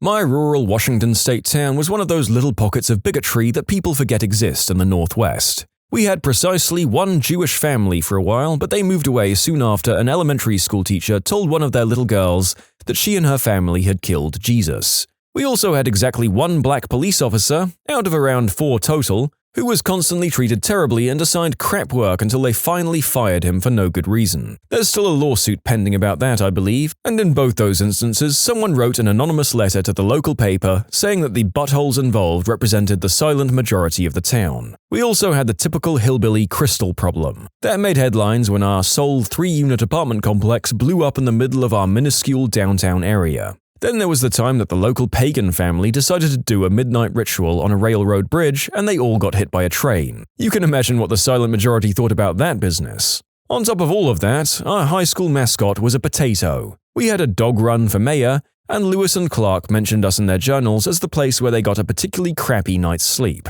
I can't be the only one that's cracking up at the image of a high school pep rally full of young kids cheering on the hometown potatoes. Not only were they cheering the potatoes, they were occasionally encouraged in their efforts by a student in a potato costume that basically looked like a very angry and aggressive Mr. Potato Head wearing a crown. He would mimic and occasionally playfully make overtly creepy moves on the cheerleaders, and sometimes would lead us in a dance called the Mighty Spudder. Also, our elementary school children were known as the Tater Tots. Small town in central or southern Illinois, a man's horse died and he hadn't taken it to the dump. Some drunk rednecks got together about a week after it died and decided they should take it instead. They tied it behind their truck and started dragging it to the dump, but decided it would be more fun to drag it around the square a few times. This was fine until the skin tore and it started leaking horse fluid and parts all over the pavement. And here was me thinking that people would bury a creature like that rather than taking it to the local rubbish tip. The more you know. Also, I guess these guys literally painted the town red. Or the town square, anyway.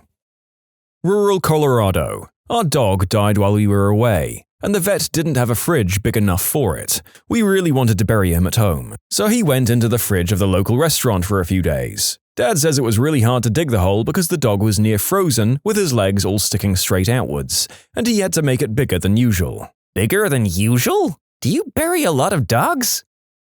My hometown has an endless supply of these stories. Every spring, my hometown has a livestock festival, a week-long celebration of livestock. One lucky high school girl is crowned the Livestock Queen and presides over the festivities, a prestigious position to be sure. During the Livestock Week, tickets are sold to an event called Cow Patty Bingo, in which an indoor showroom is divided into over 100 small squares and a cow is released onto the floor. If you're lucky enough to have the cow crap into the square you'd chosen, you, my friend, are a winner. My high school tried that. The cheerleaders chased it all over the place and it was so frightened by the 30-odd random screaming girls that it attacked one, and then promptly busted down the gates and fled. That was the last time my high school tried that.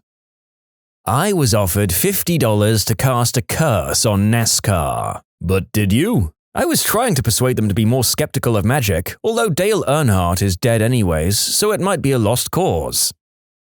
My next-door neighbors divorced. The mother won the house. When we moved away, the father bought our house. They're now both in homosexual relationships, living as next-door neighbors. I was 16, hanging out on the roof of a local establishment, because what the frick else are you going to do in small-town America, and a cop in uniform, who was drinking, offered me a beer. 25 now and I still occasionally get ID'd, so it's not like I even looked older than I am. I went to a field party in West Virginia after bailing my buddy out of jail for a DUI. When we got to the party, his arresting officer was there and they drank a beer together. Later the cops brought out boxing gloves so they could box some people at the party. A DUI in West Virginia was a $500 fine. I grew up in Memphis, but I used to go to this really small town in Arkansas a couple of weekends a month. I got a bowl cut with an actual bowl on my head by a barber with 3 fingers on one hand. I live in a small town. We have a saying, you don't lose your girlfriend, you lose your turn. Cue banjo. My neighbor was known to bring in junkies, and one of them was a smack addict. Well, this guy disappeared, and after about 3 weeks, a smell started coming from one of my neighbor's numerous camp trailers in his yard. They checked it out, and the guy was dead in there. The autopsy reported that he'd had heart failure due to injecting pine sap because he ran out of smack. I have a lot more stories. I grew up in a town of less than 500 peeps. I was hanging out with my grandma's neighbor's 2 kids. Wes, the boy, wanted to go back in the bush. We lived in a rural area, and so his grandmother let him take me and my sister down the back road on an ATV. We were back there barely 10 minutes before we came across the most horrible stench I've ever smelled. Wes drove towards the smell, and we found a cow graveyard. There were 25 or more dead cows in various states of decay. Wes's sister said she was going to throw up, so we left. Not really that what the frick, but I was quite young and had nightmares about zombie cows for months. Little children, including my sister, set out on the school's environment day to pick up trash in the woods. We found a World War II bomb.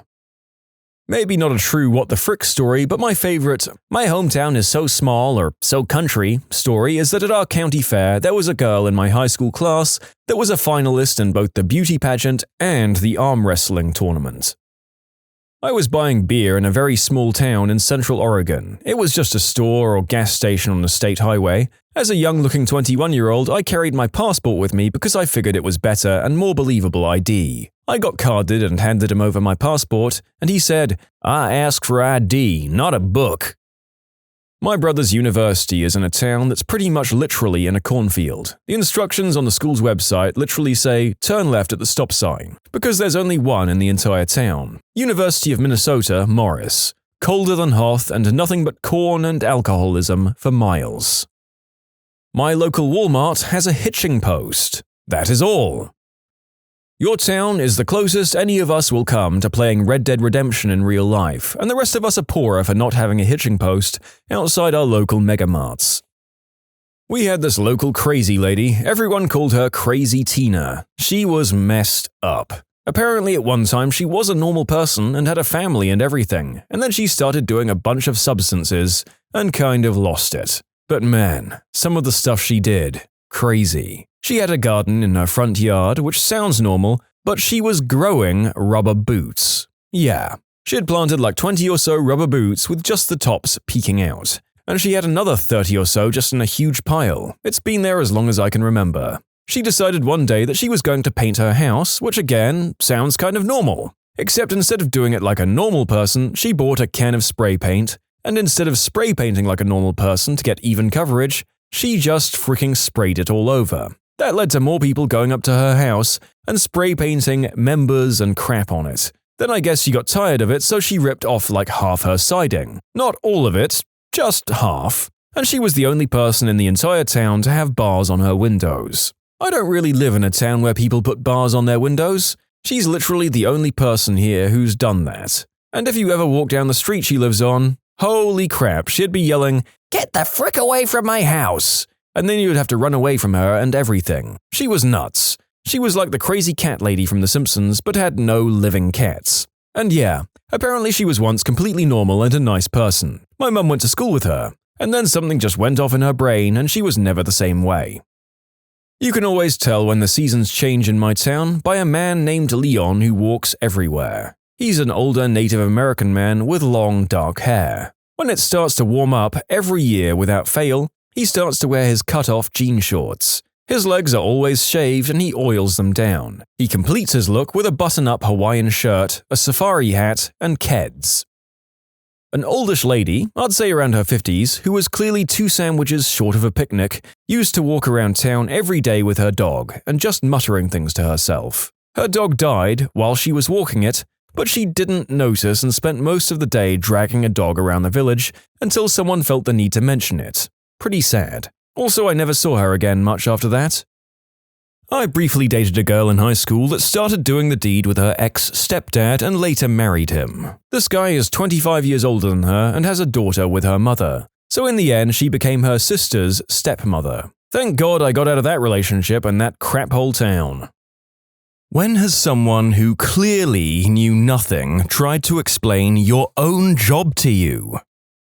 Emergency medical technician here. Went to a chest pain call-out for an older guy. The wife kept insisting that he just needed a few more sprays of her GTN, a potent and potentially dangerous oral spray used to treat angina, and that he'd be fine after that. She'd already administered goodness knows how much before we got there, which had tanked his blood pressure to dangerously low levels. Also, after checking him over, it became pretty clear that the pain was a result of a chest infection and not a cardiac event. So, as we transport him and try to prevent him from dying from the overdose of medicine she gave him, she's still harping on that we need to give him more because she knows it will work. When we turn our backs, she whips out a bottle of it and tries to give him another couple of doses. After we confiscated it and sat her back down, she demanded we let her use our truck cell phone to call our manager and complain that we were idiots and didn't know our job.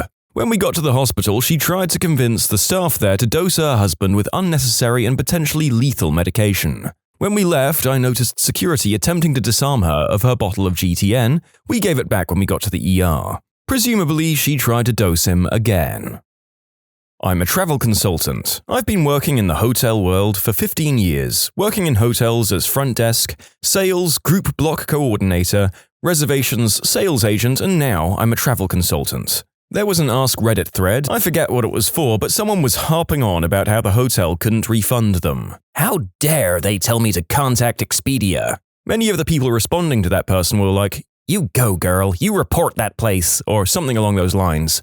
I wrote a response to it and said, actually, the hotel really can't refund you if you went through Expedia. You didn't pay the hotel, you paid Expedia. But Expedia bought the room for the hotel, and therefore I did pay the hotel. No, the room was Expedia's to sell and you bought it, and the hotel can't refund you. Even if they wanted to, they couldn't because Expedia has your payment, not the hotel. The third party doesn't provide anything to the hotel other than the dates of stay, your room type, and that's it. They don't even tell us your phone number most of the time. Sometimes they give us a throwaway email. Well, that's bullcrap. Rabble, rabble, rabble. Well, no, that's not bullcrap. Imagine I bought 10 candy bars from the grocery store and then sold those candy bars at whatever price I decided was profitable. The people who brought those candy bars could not go to the grocery store and complain that something was wrong with it and demand a refund from them because they didn't buy those candy bars from the grocery store. They brought them from me. That store may even have a nice refund policy, but I may have a non-refundable policy. And because you brought it from me, you're subject to whatever policy I have in place. Much like buying a room off Expedia. I got this biblical flood of responses from people who claimed to be like, "I work front desk, I don't know what you're talking about." And other people who claim to be avid travelers going, "That's bullcrap, the hotel should do something, rabble, rabble, rabble." Come on, it's literally one of the most basic pieces of training you get in a hotel environment, that if you pay a third party for your reservation, any changes or refunds have to go through that company. I reckon none of these people who responded to me actually work in travel at all. I'm a physician. My mum knows more about medicine than me. I don't even try. Doctor here, my mum also knows more about medicine than me. Let's face the facts, no matter our training, our respective mums will always know more than us. It's just how it works. Social worker here, I had a banker try to tell me that human trafficking didn't exist, because she had never personally met anyone who'd been a victim. Well, actually, Canon don't make professional cameras. Okay, buddy. Me, a working photographer. Working in VFX, you will now and again expose someone to a naturally photographed shot you haven't worked on yet, only to hear it looks fake. Similarly, a shot in which many things are indeed fake, some yutz will inevitably pick out a real object and say it needs to be redone to fit in better. It just doesn't look like a natural part of the scene. Say what? It looks too synthetic. It's a physical prop shot in camera. Well, what did you do to it? I let light fall on it in front of a light sensor. Also in VFX and animation, and the amount of people who think the computer literally does everything for you is maddening. One lady couldn't fathom why they would pay me to do my job when the computer just does it all for you anyway. It can't be that hard. Trust me, I wouldn't be working this much overtime if I clicked the rig or sim button and had my entire asset or shot instantly done for me. I'm an explosive ordnance disposal technician. For some reason, there's a ton of combat engineers who think that they can do my job better than I can. This was told to me by a coworker. While he was standing around, he saw a Humvee screeching towards him and his team. The terrain was very bumpy and the vehicle was bouncing around. A combat engineer pulls up, gets out, and says he has to show them something they need to help him with. In the bed, there's an armed anti-tank mine that wasn't even secured or anything. They immediately screamed at him and cleared the area of other personnel. They asked him what the frick he was thinking, and he was absolutely convinced that only the pressure of a tank running over the mine could have detonated it. He was very wrong. It could have gone off while it was bouncing around in the bed of the vehicle. He wouldn't listen, and he was absolutely convinced that he was correct. Fricking moron is lucky to be alive. Well, he survived that ordeal, but probably got himself killed at some point after the fact. My buddy and his team moved the mine to a safe location and blew it in place. My coworkers do stupid things, but not to things that actually blow up. Wow. I used to run a pub, and there's a classic saying. Everyone knows how to do two jobs, their own and running a pub. I work for a tea shop. Before this, I worked in another tea shop in Britain. I once had a customer insist that green tea was caffeine-free. It's not, if you were wondering. I'd like to clear up a few misconceptions about tea, but first I would like to state that I'm not a scientist. I'm in no way a scientific expert regarding tea. I've worked in the tea business for the last 6 years, and I've had extensive training and I'm passionate about it. However, I do admit that I don't know everything there is to know about tea. However, I do know the following. 1. All tea comes from the same plant called Camellia sinensis. The flavor, properties, caffeine content changes depending on where and how it's grown, and then more importantly, how it is processed is what changes the type of tea, like black, green, yellow, oolong, white, etc. 2. Since all tea comes from the same plant, all tea has caffeine in it. The caffeine content changes based on the above methods, but also it can change every year on soil acidity, rainfall, and other things. It also changes by which leaves and which part of the leaves are used to make the tea. 3. Tea has far less caffeine than coffee. 4. Matcha tea is a green tea that's slowly grown in the shade in Japan and naturally produces more caffeine. It's then finely ground, and because of that, the consumer is ingesting everything from that plant rather than just infusing tea leaves in water, which take out some of the nutrients from the leaves. 5. Not being a scientist, I have no idea about this rinsing a tea bag method to lower the caffeine content, but I've heard it mentioned throughout the years. However, the longer you brew your cup of tea, the more caffeine you'll get out of it, so you can draw your own conclusions there. 6. If you think green tea and white teas are bitter, you're brewing them too long. No more than 3 minutes, and try to get the temperature of the water around 79 to 82 degrees Celsius or 175 to 80 Fahrenheit. If you don't have a way of telling the temperature, just let your kettle sit for a minute or two after it boils. And 7. Rooibos is a caffeine-free plant that is grown in South Africa. It has a very distinctive flavor that people either love or hate. Try it with honey and adding your own spices, and it's divine. Also, if you love milky tea, ignore the snobs and drink it like you normally would black tea. Lawyer here. Someone just told me I was a butthole because I wouldn't answer a real estate question involving a document I'd never heard of for a deal in a jurisdiction I don't practice in. They told me I had to know about it and I was just being difficult. Medical laboratory technician here. A patient told me that the blood services in our state have him on speed dial because his blood was needed to save all newborn babies. So I said, "Oh, you must be O negative," and he replied very seriously, "No, I'm O positive." When I explained that he probably was mistaken, he got very loud and condescendingly told me he's been donating for years and that if I'd paid more attention in school, I'd know the basics of how blood works. My money on well-trained professionals who consistently get told how to do their jobs by absolute morons is absolutely on medical personnel, but I might be jaded by how many videos we've done on ridiculous hospital cases. I'm a freelance graphic designer. I mainly do logos for small businesses and the like, and the amount of people who ask me to give them discounts because they could do it is absolutely ridiculous. Don't even get me started on people explaining to me why doing work for them for free will help me in the long run. I'm a mechanic by trade. A guy I know bought an older European sports car to fix up. It doesn't run, so he got it cheap. I told him that it's definitely going to cost him way more than he thinks, and it's not going to be easy for him to do it himself, not to mention the difficulties of finding parts for it. He'd probably save money if he just bought a new one. He just blew me off and gave me some strange twisted reasoning about how he can do it cheaper and make it better. Okay dude, whatever. So far he's sunk thousands of dollars into it, and it still doesn't run. I believe that he's pretty well invested into the sunk cost fallacy at this point. Goodbye, retirement fund. My dad tried convincing a biology student of the importance of cryptozoology and the existence of Bigfoot.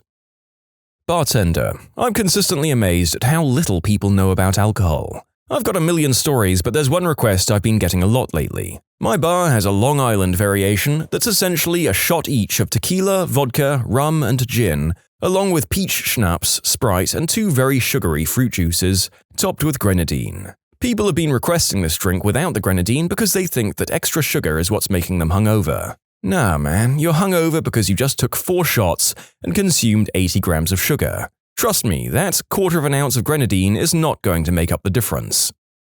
You can submit your own stories to be featured here on the channel. The story submission link is in the description below. And if you want to listen to some vibey music in the background, check out easymode, also linked below, and subscribe. I'm a commercial property manager. In certain commercial leases, it's the tenant's responsibility to maintain plumbing, HVAC, etc., so you don't call your manager and demand your bulbs need to be replaced or toilets leaking like you would in a residential. One of my properties had a main meter from the city, then sub-meters to the individual suites. Our meters were monitored and billed by a third party who would then let us know if a tenant's usage had spiked. We'd let the tenant know that they probably needed to investigate since something on their side of the meter was possibly leaking. We notified the tenant. He freaks out and tells us nothing is leaking. He freaks out further when his bill is 4 times higher. I tell him again, maybe you should get a plumber to investigate. He says he doesn't need a plumber because he's a water engineer. Side note, his business was one of those mailbox stores in a shopping center. Turns out his toilet was running.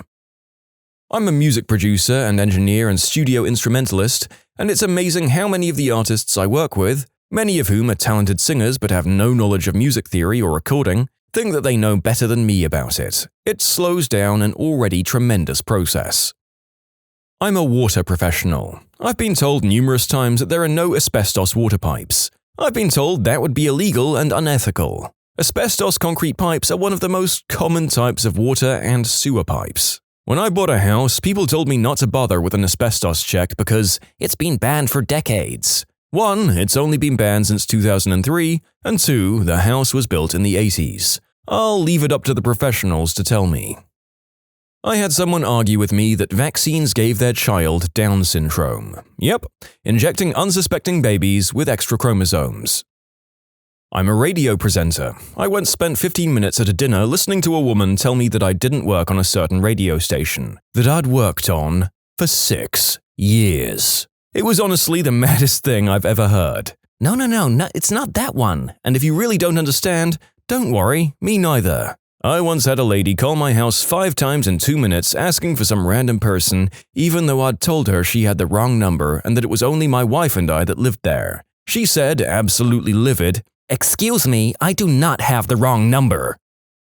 I sell tickets at a ski resort. Last Monday we had a Rotary night where tickets are cheaper than normal and all proceeds go to charity. Tickets were $25, but if you brought them online they were $20. This one lady came up and asked for a ticket and I told her the price was $25. She got super angry and insisted that they were $20. I show her on my computer how much they are when I ring a ticket up. She claims that nowhere online does it say that the $20 tickets are online only. So I pull up our website and show her that it does indeed say that the $20 ticket is online only. At this point, she's raised her voice at me and tells me that it didn't say the same thing earlier that day, which everyone I work with knew it did. She makes me call a manager and she says the exact same thing to her and explains to her that these tickets are normally $72 and she's saving money today anyway. Plus, all proceeds go to charity. She gets angrier and states that she isn't here for charity, we normally aren't open on Mondays or Tuesday nights anyways. My manager proceeds to tell her that there's nothing we can do about the price change and that she can either buy a pass or not.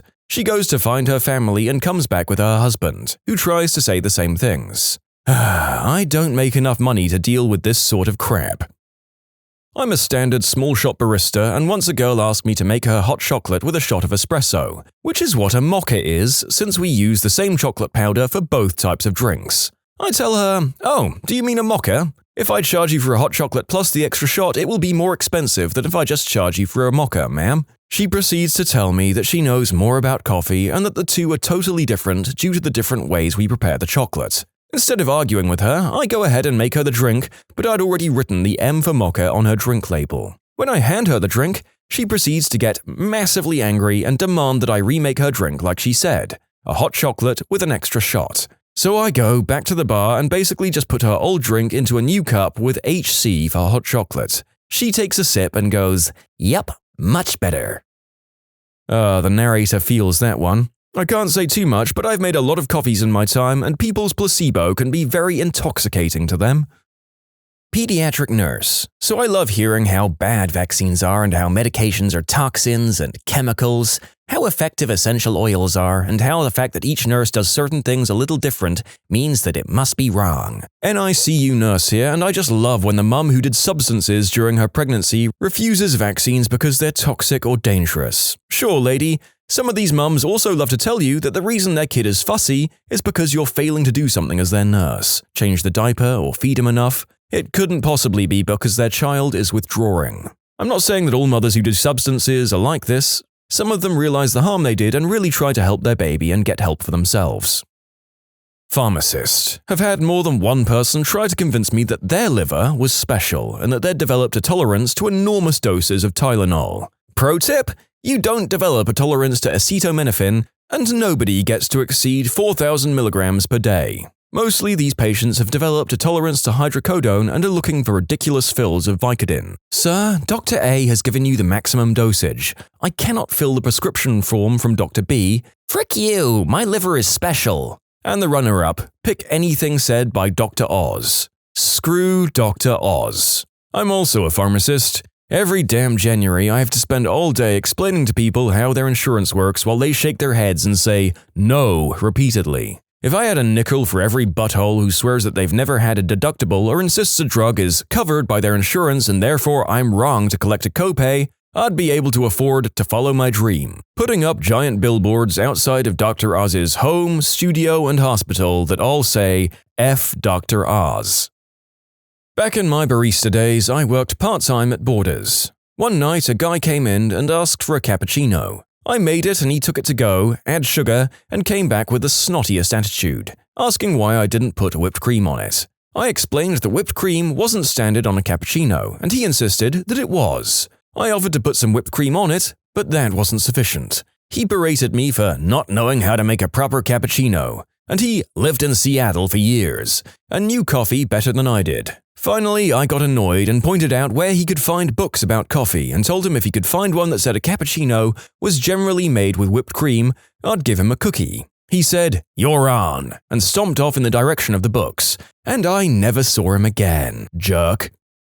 My mum was having intermittent trouble with her internet connection. I'm in IT, and as all people in IT know, you become the family tech person. I went to investigate. Mum had a network cable running from her computer to an extra modem under her desk. The modem was connected to a coax cable running from the wall. Her house already had a modem and a wireless router. I asked her why she had a second modem under her desk. She told me that she'd complained to the man who'd installed her dishwasher that her internet wasn't working well. He had offered to take a look, and finding an extra modem in the basement fixed the problem for her. None of this really bothered me as much as how hard I had to argue with her that this wasn't helping. She was convinced that because she trusted the guy, he had to be right. She finally relented when, face in my hands, I groaned, "I do this for a fricking living."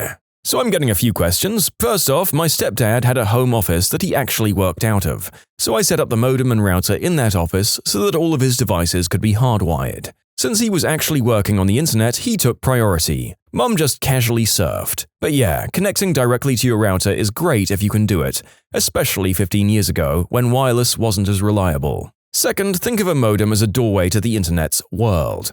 The router just splits off access to that door so that multiple devices can go through it. And each door or modem has a key called a MAC address that your service provider needs so that you can walk through that door, but the world doesn't start until the line from your house hits the pole. So knowing this, a second door won't get you to the world any faster, and it certainly won't work without giving your ISP its key, MAC address. Even if you could get it to work, which I don't think you could, it would be like putting a second front door on your house. So basically, the modem under Mum's desk was just a powered-on brick that was talking to nothing. I hope that explains things, but maybe someone out there can do a better job of it. Oh, and also, the issue was a crappy aftermarket wireless card in Mum's PC that was a finicky beast. But it was so long ago I can't remember if I replaced it or suggested that she get a newer PC, or hers was near the end of her life. I think I also just moved the router a little. I did a lot of work for them over the years, it's hard to remember all the fixes. Oh, and my stepdad would slip me a $50 every now and again because he knew that, at the time, desktop support charged about $80 an hour. It was a nice gesture and filled my beer fridge. I'm a tattoo artist. I had a client try and tell me how I should go about tattooing color. She was completely wrong, by the way, and she wouldn't believe me when I tried to explain how tattooing actually worked because her cousin told her how it is. Also had someone tell me once that they thought tattooing seemed pretty easy and that they could probably do pretty well at it because they decorated cakes at Hy-Vee. Lawyer. And most clients are fine, but about 5% act like they know the law better than you because they did a Google search or read a Wikipedia article. I'll say, we can sue for A and B and not C or D. The client, Why can't we sue for C? I read something that says we can. I've researched on it and it's not supported by the law and we'd lose. Put it in anyway. I can't put in things we can't defend, they'll just get thrown out anyway and it will turn the judge off to our good claims if we include a lot of junk claims. I don't think you're doing everything you can to win my case. Maybe I'll find another lawyer. I love when clients who are in custody tell me the legal advice their cellmates gave them, insisting that the advice is a viable option to get them out of jail. I always ask, is your cellmate a lawyer? Or, if your cellmate's plan is so solid, why is he still in jail? When you subscribe, make sure to hit the bell to turn on notifications. Put the playlist on in the background to finish listening to all the stories, or if you want some vibey music to put on in the background, check out easymode. If you like Am I the Genius, give Am I the Jerk a shot. Everything linked in the description.